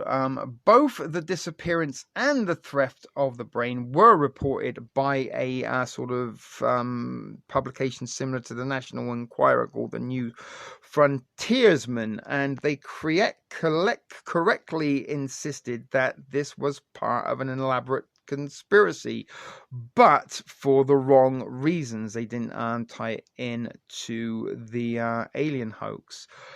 But while on the plane from returning from Nicaragua in 1955, another character we've already mentioned, the comedian, spots the uncharted island, and suspecting it to be sort of contra-rebel bases, he infiltrates and discovers Veidt's conspiracy, and the resulting professional jealousy of which deeply traumatizes him. Upon returning to New York City, he breaks into the apartment of a former villain and confesses in a drunken ramble what he saw and what is about to come. The house was bugged, and it was discovered by Veidt that the comedian knew about this plan, and Veidt then subsequently murders the comedian, and it is the murder of the comedian that led Rorschach into the fray and to investigate a conspiracy that did learn to the conspiracy of all conspiracies. But he smelt that there was something rotten in the fictional realms of Denmark in The Watchmen, and didn't think that the murder, the sort of reasons and purposes to the murder added up, and he started his own personal investigation and believed that maybe former vigilantes were indeed being targeted and murdered and being put out of commission, which was his initial thought. But as they did further investigate the conspiracy, they did unravel Veidt's secret, and unfortunately it did not get to save the day. But once all the creators had completed their work in putting together the monster and all the script and everything provided for the hoax invasion, they were killed when the pyramid delivery ship taking them home is blown up in order to erase all evidence and trace of the plan. But at midnight on November the 2nd, 1985 is the time that the event takes place, when Veidt finally teleports his monster into the heart of New York City from inside the Institute for Extraspiritual Studies. That could almost be something that you would be equivalent to possibly CERN. And as predicted, large sections of its body, namely the tentacles, explode on arrival, causing considerable collateral damage and also killing the creature instantly. Its death generates a massive psychic shockwave from within its brain, killing half of the population of New York City and a smaller number in New Jersey across the Hudson River. And the impact of this, the appearance and devastation in New York City, frightens the governments of the world into believing that the monster is in fact an alien from another dimension or planet, and a sign of possible future invasions from space, and they all decide to work together against the new threat, the universal global threat. And again, borrowing from Ronald Reagan and former President Obama, what would the world do if it were faced with an alien threat? And the hopes that humanity would come together for the greater good was a rhetoric that both of them provided in their official narrative. And once they worked together against the new threat, they ended the Cold War and any threat of nuclear Armageddon. All weapons were abolished, and the creating towards worldwide peace and a global government, removing the inevitable threat of mankind's destruction by nuclear war and replacing it with the false threat of future alien events. But we won't go on many more because this might turn into Watchmen Decoded. But we are going to check out just a little bit more from the motion comic that will kind of have Adrian Veidt, the character himself, explaining his master plan to the Crusaders. Unfortunately, arrived too late to prevent it. But the sort of Watchmen HBO series does sort of carry on from the story. And throughout the sort of years between 1985 and 2019 in the fiction, they do continue to carry out a series of smaller scale teleportation events using genetically created alien species to give the illusion that the aliens are still there. So as I said, guys, we are going to check out a little last segment of The Watchmen before we do look at another little interesting article. It does suggest that there are hundreds and hundreds of planets that are watching this world with keen and envious eyes. So stay tuned for that. Adrian, I'm sorry. I don't buy this hoax invasion story. Come on. What are you really up to? Very well. Once more. I engineered a monster, cloned its brain from a human psychic, sent it to New York, and killed half of the city. Adrian, that's bullshit. Listen to voice. He did it. Look, nobody could do that. You're being... He did it. Half New York. Fight. Get rid of Kat. No, I don't think so. After all, her presence saves you the humiliation of another beating. Rorschach, his story, it's full of holes. Adrian, your assassination attempt. What if he'd shot you first instead of your secretary? I suppose I'd have had to catch the bullet, wouldn't I? You... Come on. That's completely... You couldn't really do that. You wouldn't kill half New York. You couldn't. I could. I did. If you like, I'll tell you how. The psychic was the key. Poor young Robert Deschaines. I acquired his brain after death, and my geneticists cloned something much bigger and more powerful from it, incorporating it into my creature. The brain was a psychic resonator. It would amplify a signal pulse and broadcast it, the signal triggered by the onset of death. We coded a lot of information into the signal, terrible information. Max Shay's descriptions of an alien world, Hira Manish's images, and Lynette Paley's sounds. Other than those killed outright by the shock, many will be driven mad by the sudden flood of grotesque sensation, and sensitives worldwide will have bad dreams for years to come. No one will doubt this Earth has met a force so dreadful it must be repelled, all former enmities aside. No one will know.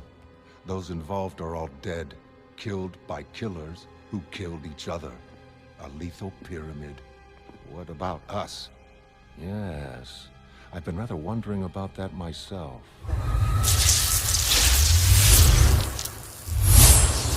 No one would have believed in the last years of the 19th century that human affairs were being watched from the timeless worlds of space.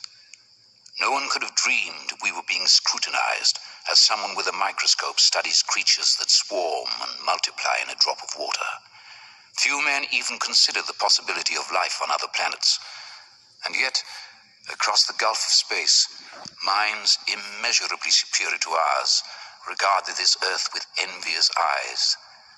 And slowly, and surely they drew their plans against us. We just heard Richard Burden reading the immortal lines from the opening chapter of the H.G. Wells classic OG alien invasion novel War of the Worlds, and that actually came from Jeff Wayne's musical version of War of the Worlds. If you guys are unfamiliar with that version of War of the Worlds, check it out, particularly for a track, one of the tracks contained within that musical rendition of War of the Worlds. A brave new world with just a handful of men. They plan to start all over again underground in the aftermath of the Martian invasion. But Forbes.com has an article we're about to read that suggests that 29 intelligent alien civilizations may have already spotted us, and that is according to what scientists are saying. And this is written by Jamie Carter, another JC, providing us some narrative for the mainstream official narrative on that. And we're seeing there a rendition, or what they might be saying is a photographic image taken from a telescope of some planets, and it is Transpit 1, 40 light years away in Aquarius. And that is according to Getty Images. Now I think we've got a little pop-up here that we might have to try and get rid of. No, we don't. It's a video that we're not going to play on. But are we being watched? The article suggests and starts out by saying, right now, by alien civilizations using similar technology to ours. Well, apparently these UAPs are sort of technology that they can't account to anybody on Earth, although they're not ruling out it might be Russia or China, but they can rule out it's not US secret government. Just remember that, guys. It's not your government carrying out testing and experimentation with highly advanced black budget technology and equipment. But according to a new paper that was published I can't remember when it was. It says today in there, but it got a date for when it was published at time of recording. But it wasn't published at the time of my recording. It was published yesterday or a day or two ago. This week. But in Nature Today, 29 potential habitable worlds have a cosmic front seat to watch us and could have the detected Earth, I thought that said directed, detected Earth as a life-supporting planet, just as the Martians in War of the Worlds did. They watched upon us with envious eyes, and slowly and surely they drew their plans against us. But they have been looking at Earth as a life-supporting planet and have received human-made radio waves from us. And the conclusion of this is that we have already been spotted. And the research, an extension of a similar paper last year that identified 509 star systems with a direct line of sight to us, uses the new positional data on stars from the European Space Agency's GEA mission, a satellite which was launched in 2013 that is now mapping and characterizing more than 1 billion nearby stars in the Milky Way. How many stars a minute would it have to map and go through to categorize 1 billion before our lifetime's over? Kind of seems quite a uphill, monstrous, momentous task, to say the least, for a single satellite. Wouldn't you agree, guys? But it is revealing data about changing positions of stars that are accurate to calculate their movements over the last and next 5,000 years. It's created a high priority list of stars with a vantage point from which telescopes could see Earth transit the sun, which will be useful for astronomers to narrow their search for exoplanets. However, the list also includes stars with known planets. This so-called Earth Transit Zone has been researched before, but this is the first paper to consider stars changing vantage points over time.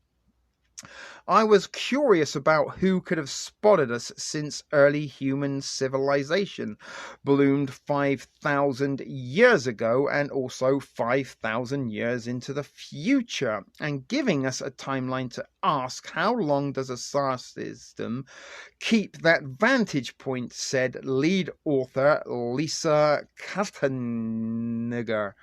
I don't know how to say that. Please don't mistake that for any derogatory racial slurs. I'm just trying to read that name.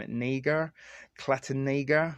Anyway, she is a director of the Carl Sagan Institute at Cornell and associate professor in astronomy. And she met the author of this Forbes article in a Zoom call earlier in the week, and its cosmic front seat to the Earth's transit, but the universe is dynamic and the stars do not stand still.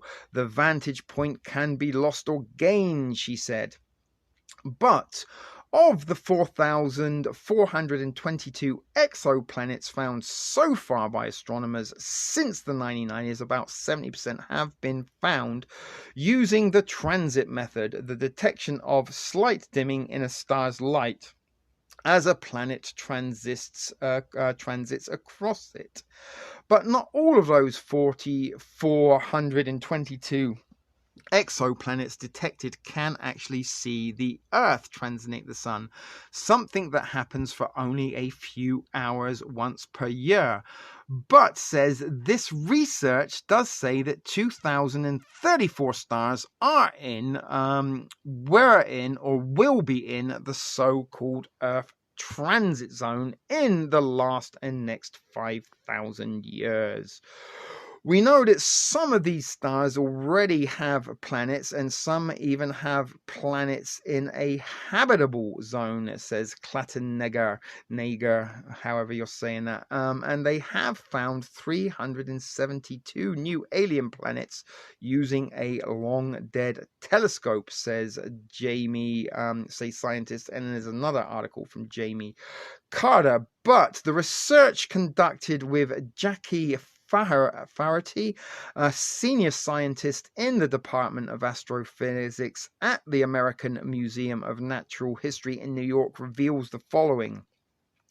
2,034 stars within 100 parsecs, 326 light years, interesting numbers, we are in or will be in the so-called Earth transit zone in the next 5,000 years. And that's exactly what they just said in the previous paragraph. Repetition is the easiest and most effective form of mind control, and repeating the official narrative will control the minds into believing that maybe this is exactly what is going on with the alien agenda, and maybe these exoplanets are providing maybe host planets for the arriving soon-to-be aliens, although that is according to the official narrative. Are they, as again, seed planting possible plot scripts and plot lines for the PSYOP, when, as I said, I do and strongly believe that this technology is Earthbound, advanced black budget technology that is going to be used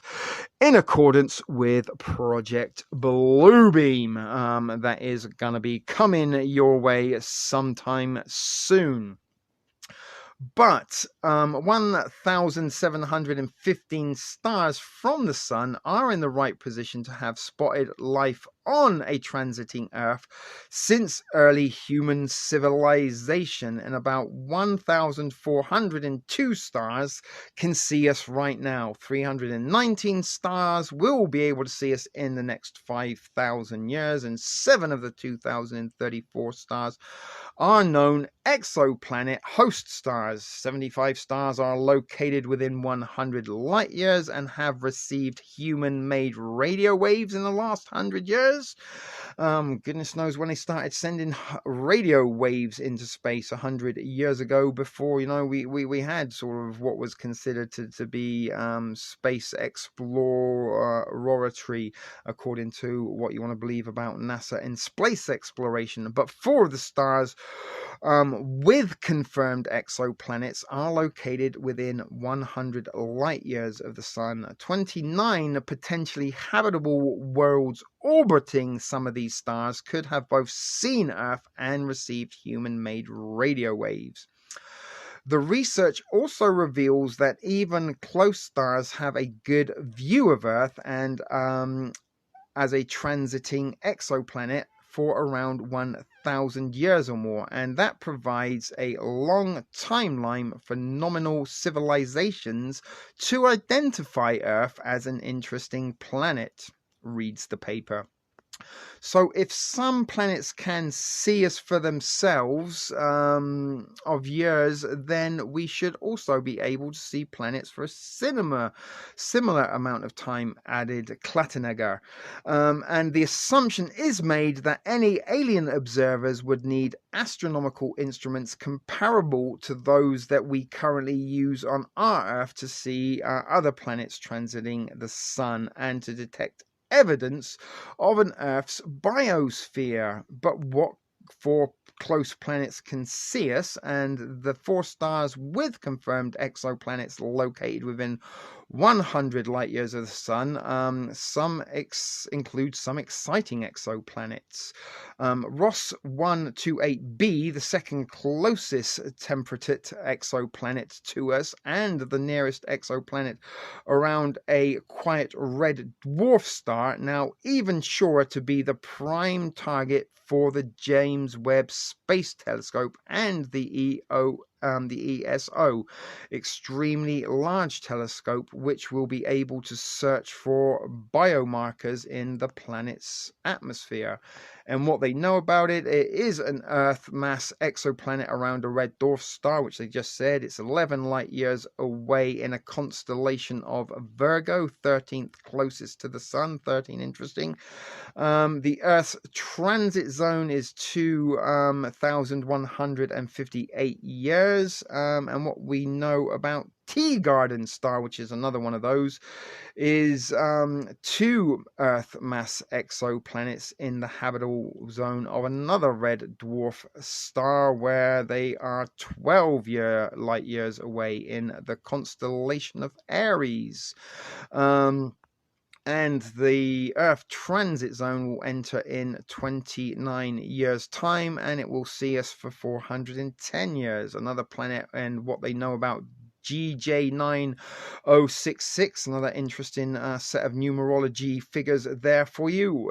It is 2 giant planets orbiting, again, a red dwarf star. It's 15 light years away in the constellation of Cetus, and it will be in Earth's transit zone in 846 years' time, and will remain for 932 years. And the final planet, what they know about TRAPPIST-1, it's 7 temperate rocky planets orbiting an ultra cool red dwarf star, 4 in the habitable zone. It's 40 light years away in the constellation of Aquarius. This is the dawning of the age of Aquarius, but it will enter the Earth's transit zone in 1600 years time. We'll be long gone by then, unless of course we can upload our memories into a digital virtuality and live forever in a virtual immortality. But is this a to-do list for the James Webb Space Telescope? The article questions.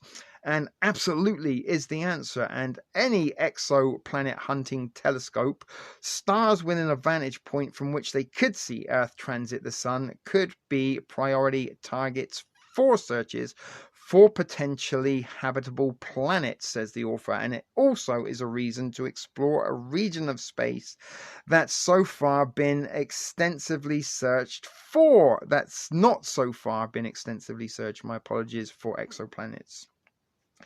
The ecliptic plane, a busy region that nevertheless appears to contain a lot of stars that can see us. There are so many stars that it is much harder to see the small signal of a planet because of the background stars. So we always concentrated on other regions, that person with a weird name said. This list will get people searching this crowded region and take the extra time to find planets around these stars because they could have seen us. And the ecliptic plane has so far only been prodded by the now defunct Kepler Space Telescope's short-lived K2 mission, which is still proving to be a treasure trove for exoplanet discoveries. As for the James Webb Space Telescope, humanity's most advanced space telescope that will launch later this year to study the atmosphere of an exoplanet, it would need to transit its star, allowing the telescope to detect light coming through its atmosphere. Using this high priority list as input for catalog, Kattenegger is now working with Never a Straight Answers training exoplanet survey satellite TESS, the acronym, to search the ecliptic plane region for exoplanets. But the importance of the GEA mission hasn't gotten many plaudits, but the 8-year mission has been invaluable to astronomy, and they search for exoplanets. Again, you see the repetition in this article: exoplanets, exoplanets, exoplanets, exoplanets, exoplanets, exoplanets. And again, this will provide exoplanets into the mind, the knowledge of exoplanets in planet into the mind of the readers of this article. But GEA is doing the housekeeping, and it's knowing where the stars really are underpins a lot of really exciting research, because if we know where stars are, where they are going, and how they move, there are other things so we can tell you about the evolution of stars, the movement of the galaxy, or where the planets are. With better information on a star, we have better information of the planet. However, GEA's data is accurate only to a certain point. I wanted to stretch it back not 5,000 years, but to 2 billion years, because that's when oxygen built up in the Earth's atmosphere of our planet, and so there was a biosphere that indicates life on this planet, said Kattenegger, or whatever her name is. But I was met with the reality of how good the positioning is. And these individuals were working with the Earl 3rd data release of GEA data that revealed stars' potential data through more accurate data, or rather, though more accurate data is expected in the future. Just like the alien report, we need more data, we need more data. But wishing you clear skies and wide eyes is how they finish off the article. But interesting to read and to see the suggestion that maybe there exoplanets out there that are indeed watching us and scrutinizing us as scientists inspect microorganisms under a microscope, and maybe with those envious eyes they are plotting and planning their eventual invasion and arrival on our planet. Get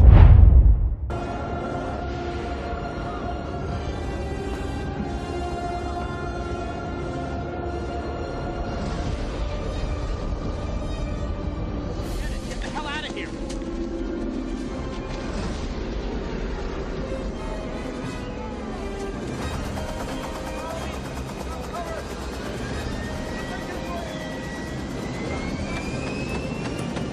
Go ahead, pilot. We're ready to take off right now. Right away, sir. Can we get a blanket for Patricia? Here. Where? Over there.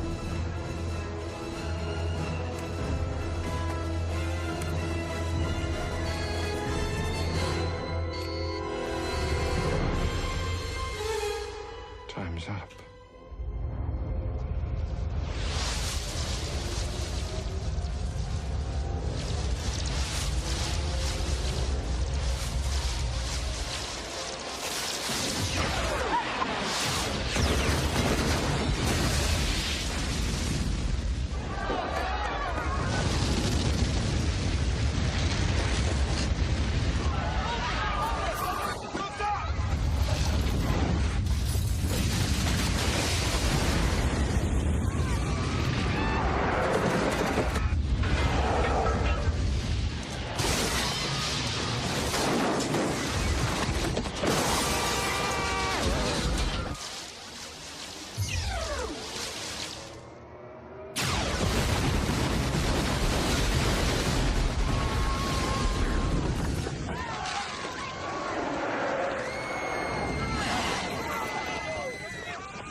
We just saw then from the classic sci-fi blockbuster movie Independence Day, the moment when the aliens that were over all major cities around the world opened up their firing laser systems, I guess, and destroyed many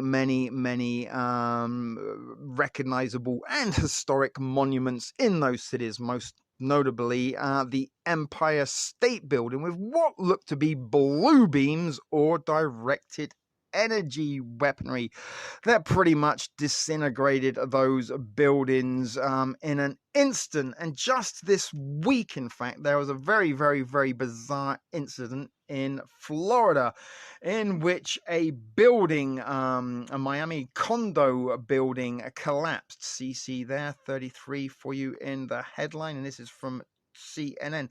Now, we're not going to go and look into the collapse itself or the reasons behind it. That's kind of a really sort of deterrent at this point in stage of this presentation, and is possibly a presentation of its own. But also it is the fact that sort of my homegirl L1978 has been talking a lot about this on her channel. If you haven't checked out her streams, which most likely you have, please do so. But the reason I'm kind of pointing this out is also in recent weeks, and again talking about the squid from The Watchmen and the psychic blast, we've also in recent weeks, just like the alien agenda, had sort of governmental admission that there is technology out there that is of a sort of frequency nature, microwave nature, that can damage minds and bodies of individuals that are the victims of being blasted by it. And could this technology, the Havana Syndrome, the UAPs, and directed energy all being part and parcel of the one and same agenda, the alien agenda, and is this sort of directed energy weaponry of the arriving aliens, if and or when they do arrive? And are they also going to be using some of this sort of mind control weaponry or frequency technology against us? And again, this is all stuff we've looked at that does exist. There are patents for it on Earth. It isn't advanced alien technology or unbeknown technology to governments, because many of these governments have carried out the experimentation and do hold patents for all of this technology. But what I'm kind of suggesting was this event in Miami at this Surfside condo complex that collapsed very mysteriously, and also looks almost identical to the McMurray building that was blown up in Oklahoma City, allegedly by Timothy McVeigh. I did have intentions a couple of years ago to bring you a whole series of streams on Oklahoma City in conjunction with Operation PATCOM. And Timothy McVeigh being a sheep-dipped double operative that was dragged out of the army, made it look like he got disgruntled and discharged himself for the army, and then sort of went off and hung around with militias, and was conveniently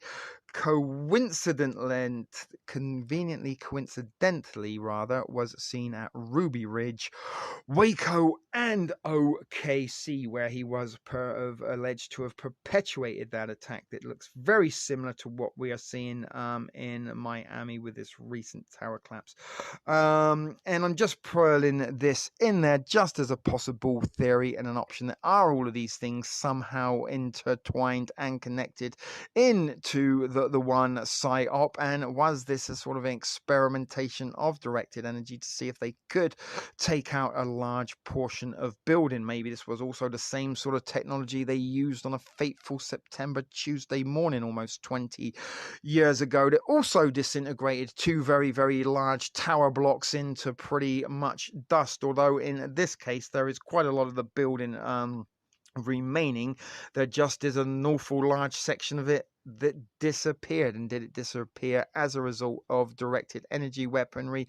Was it a controlled demolition? Was this some kind of deep state black op? Who knows? As I said, we might or may not look into that a little bit further, but I do know, as I said, Al 1978 has covered this quite a lot in the time since it did happen, and there are more questions again than answers with what the mainstream are providing happened at down there in Florida. And I'm not suggesting that it is 100% proof that they're using directed energy weaponry and they're kind of testing this energy in technology out before they kind of implement it into the final cut as the all-out alien invasion agenda may unfold on Earth in the not-so-distant future. And if not, this technology and weaponry will be used and passed off as the aliens' weaponry, that we are useless and resistance is futile against. And while they do a little bit of depopulating while they're here before maybe the Earth germs of COVID get into the alien system and kills them, unlike it kills humans, because it does have a 99% survival rate for humanity.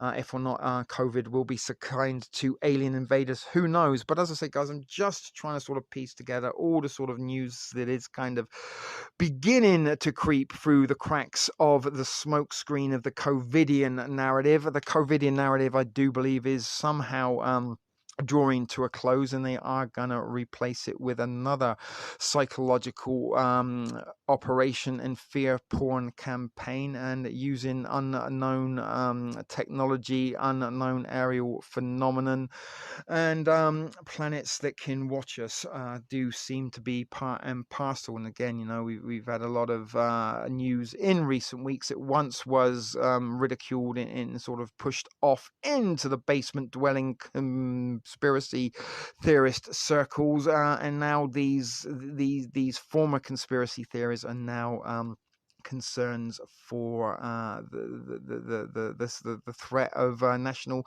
security. As I said, I did want to just wrap this up with a little mention of could this possibly be a directed energy attack, and could they possibly be using this directed energy, electromagnetic frequency and radio frequency technology that is also sort of borrowing from the UAP narrative that you know, we do know this technology exists, but where it comes from we don't know, and it's far greater advanced than anything we got, in a little bit similar to the alien unexplained objects in the sky. The government can, however, explain that this sort of frequency technology isn't US secret black budget equipment and experimentations. But piecing the pieces together, could we conclude that maybe a plausible theory is all of these things are all going to be working in conjunction? We got the UAPs and their advanced weaponry that they can use against humanity. But as I said, guys, this is the end of the Alien Report. It wasn't very, very interesting, as the Alien Report didn't really provide us anything other than further questions and pretty much the same old answers they've already given us multiple times throughout the last few years, as the seed planting for the alien agenda does begin to ramp up its operations. So all that remains to be seen is to say we'll see you live in a very few seconds in the Thrift Store studio for thoughts, reactions, chat, and banter. And eventually we will bring the proceedings of this evening's presentation to an ultimate end. When that is, who knows? But we will see you in a few seconds. So thanks for watching and staying tuned, and hopefully you will stick around for chat, thoughts and opinions, or maybe you have some thoughts and opinions to add to the chat when we do recommence live. Wake up to reality. Nothing ever goes as planned in this accursed world. The longer you live, the more you will realize that the only things that truly exist in this reality are merely pain, suffering, and futility. Listen.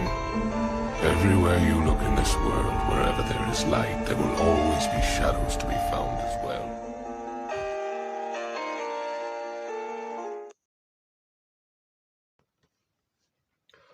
Welcome back, guys. Hopefully you did enjoy that presentation, although, as I said, it wasn't exactly a very riveting and maybe not as exciting as it could have been. But nonetheless, with all the technical difficulties that were thrown my way, I did manage to get it up and presented to the few lonely souls that did tune in. So that in itself is a minor achievement on my behalf. Victory is mine. So let me get the camera reactivated.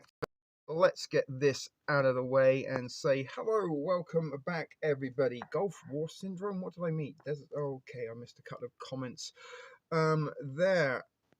Welcome to Reality by the Adolescents. Is that a song? I believe so. Or maybe I'm imagining it. So as I said, guys, that was the Alien Report. We did have 12 folks watching just a second ago, but the figures did sort of fluctuate between 6 and 13 there, but for the most part we were below double figures. If or not, that is because Saturday nights other folks have got things going on. Summertime, it may not be wet and dreary where you are or where the non-watchers are, but the watchers that did watch, that's you guys here, let me know if you have any sort of additions or thoughts to conclude there. There was a little bit of interest in chat about Oklahoma City, and again, Oklahoma City is one of those sort of events that I haven't really spoken a great deal about, although I've touched upon many times, but it's something that I have kind of looked quite a lot into and do believe it was very much the precursor to 9/11. It did sort of borrow a little bit from the narrative of the 93 World Trade Center attacks, and there was a sort of whole series of domesticated terrorist attacks during the 1990s, and I do believe that 9/11 was the end of the beginning of that sort of domesticated terror campaign. And obviously after 9/11 we had the War on Terror. But Joe mentioned something about there being 3 psyops going on that day in Operation PACCOM, Patriot Conspiracy, was what I believe Agent Timothy McVeigh was black opping in sort of being a double agent, acting on behalf of the alphabet agencies, pretending that he'd been disgruntled and discharged himself and was looking to hook up with militia types, and was at nearly all of those events during the 1990s. And of course there was also 1996, we had the Atlanta Games bombing, and what was the guy, his name was Rudolph something, and he went hiding off in the woods there. I can't remember what state it was in. It wasn't Montana, I don't think, although it might have been, but it was it was a sort of a haven for sovereign citizens, and that individual was Rudy. There was even a song about him, "Run, Run, Rudy, Run from the Feds" or something. I can't remember the exact lyrics, but there was a whole string and host of events, and many of those I do believe were part of Operation PACCOM, where the government infiltrated militias in sort of conspiracy circles to see if there were any sort of attempted plans to bring down the federal government. And you could only sort of wish that there was, or nevertheless, that sort of does sort of get a little bit off the Alien Report. But Oklahoma City, as I said, I did have some plans to bring a series of streams on that, but it was around the time I finished my first run of September Tuesdays videos to commemorate the 18 years of the event since 9/11, but one by one those got taken down. Community strikes and such forth were coming thick and fast, so I kind of did avoid going to Oklahoma City, but maybe in the future we will. Lots of rumors what was in that building, but damn, Timothy was executed very quickly. That's kind of what does happen with sort of secret operatives. Once they have served their purpose, they get suicided. I heard Elvis was in that building, and yeah, there's also rumors about Elvis being lying. There's actually an episode of Alf when Alf believed that Elvis moved into the neighborhood. Aaron King was the name of the individual that moved in, and Alf was convinced it was Elvis Presley. He's also been reported to have been seen on the moon, according to the Inquirer. Devil thought it was a good show. Thank you, Devil. Also, always appreciate your sincere comments and input there. But there was also, with regard to this building in Miami that come down, there seemed to be a lot of sort of Central American government family members that seemed to be housed in that building for whatever purpose, and was the fact that it come down to sort of get rid of those family members. And again, sort of a little bit of a message that sort of maybe the mafia send out is, you know, if somebody was going to testify against them, maybe they'd sort of go after their family and sort of chop one up and sort of send parts to the witness in order to deter him from ratting on them. And was that a sort of conscious effort on behalf of some sort of alphabet agencies to take out some of these family members of governmental types in Central and South America to sort of destabilize that part of the world? But very, very interesting events, and sort of quite a lot of sort of bizarre things happening in a short space of time. The announcement of the report sort of distracted a little bit of people asking and looking into this Miami collapse. Some people are saying it is a controlled demolition. I'm suggesting, not saying that it is, I'm just suggesting it could this be part of a directed energy weapon test run. The bombings out in Beirut in Lebanon, there was quite a series of bombings last summer that were all very, very similar to each other. It all looked very, very different from any sort of explosions in bombings we've seen so far. And again, was this some sort of testing ground for technology that they could pass off as the UFOs, if you get what I'm trying to say there. Elvis lives down the road from me with George Floyd, and again, George Floyd, he was an individual that showed up to his own funeral. There's pictures of him there, and again, that was a psychological operation using crisis actors, I truly believe. And one of the cops that was involved, not the one that knelt on the knee, the one that was sort of watching in the background, was an individual named Totalitarian. Was that a message there? But Devil, I heard it was a hit on a certain family. I have a partial name of the family. The hit was on Lady V, Portuguese. I think her husband is a diplomat who has gone against the grain. Yeah, there does seem to be some Colombians, and there also seem to be, I think, some Venezuelans that were also some sort of diplomats or government types in that building. As I said, I might have to do a little bit more of a digging into that. It is a little bit recent, and sort of in the immediate aftermath of it is usually when the sort of controlled narrative is pushed hard and fast upon mainstream media. You need to sort of let the dust settle, metaphorically and literally in some cases, before you sort of start to scratch the surface on that. But I'm not sure if any of you guys are sort of seeing the pieces that I am picking together.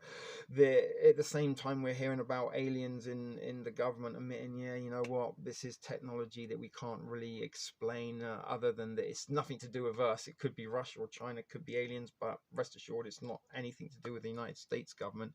And that is also the case with the Havana syndrome, that they are suggesting, you know, or admitting now that this technology exists. And there has been a few interesting articles since that upload of Havana syndrome that I put up concerning that, and there is sort of now an admission that this weaponry and technology does exist from the Department of Defense. I actually do have, in the very, very early stages of production, a directed energy and a sort of frequency stream that should be coming soon.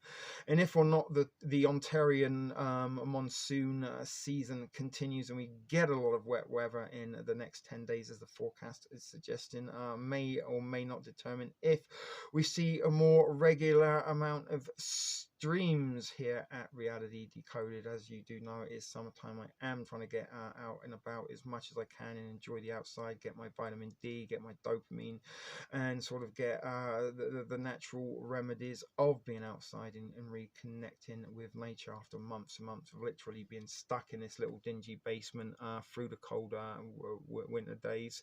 It was a little bit stir crazy, feeling like I was living in the cuckoo's nest. So being able to get out and about is something I do try to do as much as I can when the weather permits. But when the weather doesn't permit, I need to find a way to entertain myself. And honest to God, guys, last couple of days, sort of my mood went from Thursday afternoon in my element, sunshine, blistering heat, sweltering, tanning sweats going on, the lake, the nature. I even had the company of two very scantily clad bikini young girls on Thursday afternoon that kept me company as we sort of fed the birds, and they did a little bit of Snapchatting and Instagram. I did actually kindly offer them the use of my tripod, puns I'm sure will be intended, but I was on a very, very natural high. I enjoyed, you know, the interaction with other individuals, even more so young pretty girls in bikinis.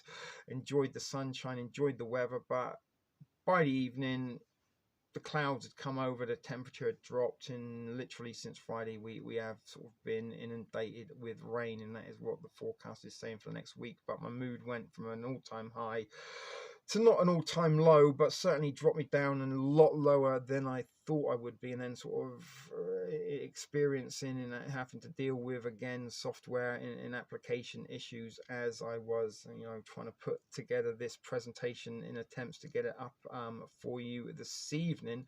And I was hoping to plan in to finish off the directed energy stream for this evening's presentation, but that's on hold for a little bit. I also got Soylent Green decoded on the back burner, which we might be bringing you in the next few days. As I said, I'm not going to sort of commit to doing a series of monsoon streams. I did have plans to do 10 days of reality back in April or March to sort of try and get me through some of those sort of darker days towards the end of the winter and keep me occupied, but unfortunately a community strike blocked me for a couple of weeks, and that put that plan to rest. So I don't want to sort of go and commit to a monsoon watch or monsoon streams or whatever and do a stream every day for the next week that it is raining, because the weather might change, and if it does, and having been sort of cooped up for a couple of days already, I'm sort of feeling a little bit scratching of the head, and what do I do with myself, and lost for something to do. So I sort of do have plans and intents to try and occupy myself, if it is going to be that long amount of time without sunshine, to put that to use. And I'm going to put that to use in putting presentations. I call mine a pogo. I'm guessing we're talking about tripods. There you go. As I said, a little bit of inappropriate humor, and we do like to send you guys away with a little bit of smirk on your face, as well as a mind full of freshly acquired information and knowledge, and hopefully that will be the case this evening. It's 90 in my bedroom right now and 19.7 outside, and I'm on Oregon for shit's sake. Yeah, that is a little bit warmer than probably normal for you there. I mean, I know you guys do get some pretty luxurious summer weather in Oregon, but you also do get quite a lot of rain. And you know, we have had sort of quite a lot of warm days in sort of the latter part of May and early parts of June, but this is, as I said, looking quite miserable for the next week, thunderstorms and stuff. And again, is this providing some sort of cloud cover for things that are going on in the sky that they don't really want us to be seeing? And again, is this some sort of operation in climate change? And we all know that the technology does exist to alter our weather. We've looked at some of that technology here at Reality Decoded. And Mrs. L, you're also in Oregon, and I become aware that you and Devil are not too far apart, and a little bit sort of an intention or sort of idea, let's say, that was that, you know, maybe some of you guys that are in sort of close proximity, maybe it might be a good idea to sort of exchange details and buddy up in the eventuality of any sort of climatic events that may be, you know, sort of totally destructive, and maybe sort of having a little bit of strength in numbers and sort of familiarity of knowing each other might sort of be a very good tool in the survival arsenal. We do know we've got a whole bunch of Texan Connection viewers down there. Unfortunately, Tuna, I don't think we've got many watching in Western Supermare. I do know Kaz is in the north of England, which isn't that far in North American terms, but in UK terms is quite a little bit of distance, but it might be a nice little idea. And as I said, we do got the Discord, we do got the Facebook group, I do got a Facebook page and a Twitter account now if anyone is interested. Maybe I should share my Twitter link, because I only just set that up a couple of days ago in sort of a little bit of an attempt to maybe sort of expand and spread the message of Reality Decoded a little bit further than it has been. As I said, we did have a little bit of an influx of viewers and subscribers courtesy of my dear friend Al1978 in the last stream we did, Canadian Brain Syndrome. Why can't I copy and paste this for motherfucking sake? I'm having all sorts of difficulties here.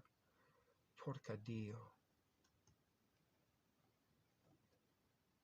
Alright, now I got it. Sorry, I don't know why I was having all sorts of difficulties there.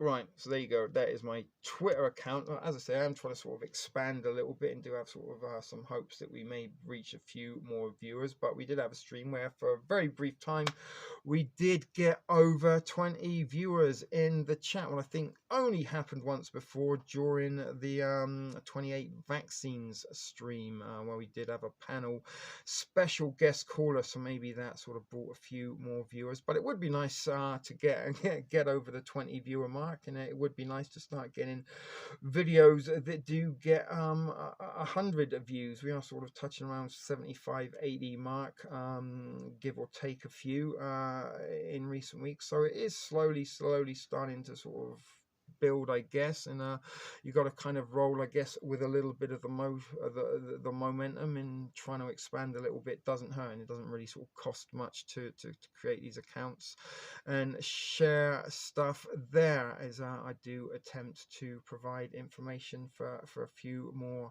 souls than just the regular offenders that do tune in. So we are at 2 hours and 34 minutes, so why don't I try and wrap this up at 2 hours and 45 to keep it at a sort of rounded number. I don't know why I have these obsessive compulsions towards sort of times and things, but I don't know, we'll figure it out. But that is the intent at the moment to wrap this up. So anyone has any final thoughts or opinions, anything they want to add, please do so now. Not right now, Devil. No, it is it's very sort of humid and sort of a little bit of a mist in the air, almost sort of feeling a little bit Mississippian, you know, kind of where or sort of Floridian for another sort of description, where the sort of mist and moisture just sort of sits there. It doesn't really rain, it doesn't really go away. The sort of ground isn't dry and it's not really wet, and it's sort of warm and damp, sort of a little bit like after sex, when sort of all the pleasantries and fun have sort of gone and been by the wayside, and you're sort of just lying in that wet puddle of bodily fluids and ejaculate that's sort of getting cooler by the minute and isn't as pleasurable as it once was. Yeah, very swampy. That is a very good description, actually, and I'm very close to the forest, and we've got quite a lot of trees and stuff there. The sort of moisture seems to be clinging that, yeah, and of course the fucking lake's 10 minutes away, and we do get an awful lot of humidity here in Toronto, and sort of certainly during the summer months it does feel very close to Florida. I've spent quite some time in Florida, not as much as California, but I've spent a month or two down there, and sort of know that it does get a little bit humid, for sure, and we do get that similarity here. And sometimes if you go downtown in the humidity, oh my god, it is literally like a sauna. But yeah, I've got a lake and I've got a forest pretty much next to me, so all the sort of ingredients to accumulate humidity right there. And it's sort of that damp that gets into your knees and into your ankles and into your joints, and you kind of start creaking and cracking like that. I know that's Baby P just did one of those. Oh don't do that.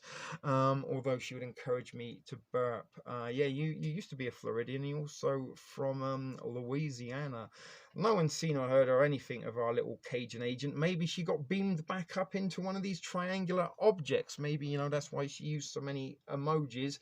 That was the only way she could communicate with Earthlings. She didn't quite manage to navigate the human language totally, and maybe she sort of got beamed back up, and she knows if she's watching. I mean that in the kindest in jest. I did see you. I felt you do it, baby P, because I know you've done it before. Thanks, Joe. As I said, I do appreciate you guys sort of continuing to support and tune into these into these presentations, and it certainly is a little bit rewarding and refreshing to have accumulated quite a few new regular offenders, although they didn't regularly offend this evening.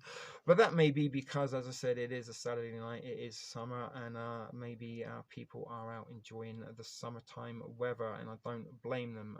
And quite frankly, if it wasn't raining and feeling swampy, I would probably be at the lake right now with a campfire, watching the waters and the birds and the moon rise and the skyline twinkling in the distance. But unfortunately not. I am stuck in this dingy little basement, but the next best thing was getting to hang with you guys, and hopefully, as I said, you've enjoyed the company, you enjoyed the presentation, and I'm sorry if I didn't deliver the most hard-hitting, hard-punching of presentations for you this time, but I did try to get as much information in regard to the recent alien report, because this is something that I have been sort of following for around about over a year now. And I was one of the first people to suggest that the COVIDian mist was indeed a smokescreen for the deep state to start implementing and putting the pieces in place for Project Bluebeam.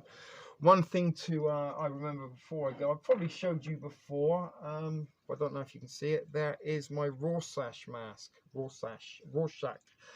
All my life I called him Rorschach. It was a little pronunciation thing from back in the day when I didn't know how to pronounce it, and it kind of stuck. I have wore it once or twice in some presentations, but the Watchman is where my little smiley comes from, and my decal and my logo, because Rorschach was the masked vigilante in The Watchmen that stumbled upon a conspiracy, went to his buddies and said that there was a conspiracy. Nobody listened to him. Everyone said, oh, just go away, leave it, Rorschach, just go and live a quiet life.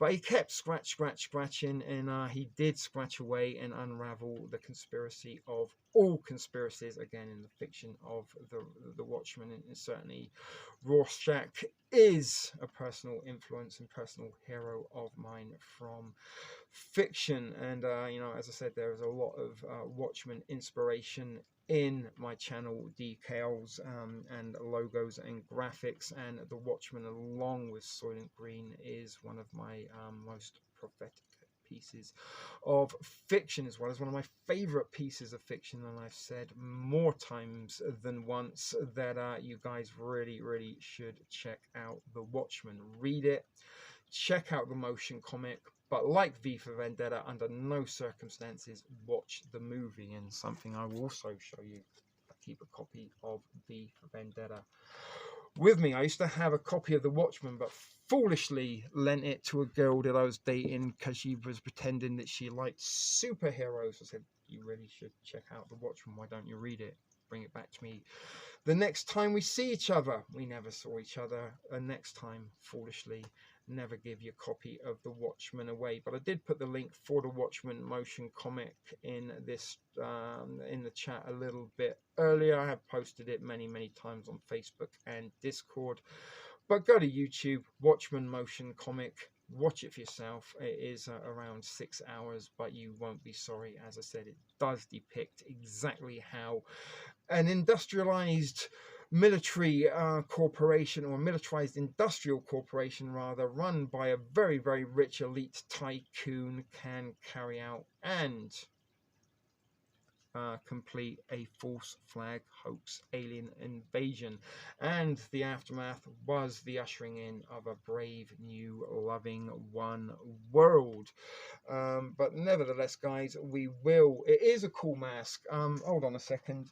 No, I'll do it another time. I'll tease you another time. Maybe I'll do another Watchmen decoded rerun or something at some point. But the Watchmen, guys, is something that I do hold very, very close to my my heart, and a little bit like sort of kind of Star Wars. It was a little bit of a religion and a guidance to me. The Watchmen has also provided me an awful lot of guidance, although I'm not entirely sure where it guided me to. Maybe the wasting of years and years researching governmental conspiracies. But again, you know, back in the 1980s when The Watchmen was published, I was at a sort of a time where I was sort of in my teenage years, and I was very sort of becoming aware and more interested in UFOs and alien sort of stuff. And it was one of those sort of, wow, this is sort of, I thought it was a cool story, didn't kind of understand it until a few years later when I sort of become more aware of the New World Order. But we are getting close to the 2-hour 45 mark, so we will get our little, if I can find her, where is she, Dancing Girl. My goodness, I can't find her right now. Dancing Girl, where are you? Here she is. All right. So as I said, guys, it's been a fun evening. Hopefully you enjoyed it, and hopefully you will return for the next one, which I'm not sure when it will be. Tomorrow is saying we are going to get a mix of sun and cloud and no rain, so I will try and top up the tan while I can, but beyond that we are looking at a week of monsoon like weather, so we might be back on Monday night, and if we're not, Monday night will be the start of a series of storm streams, will remain to be seen. I'm not going to commit to that. Kaz, you did just miss us. You are the token Gusset Girl. It isn't a reality stream without a Gusset Girl, but we are about to play out with our little dancing anime Elmel. So until next time, guys, take care, keep it thrifty, be excellent to each other, and may the force be with us all. And as I said, we will see you next time. Till then, take care and good night, and God bless one and all.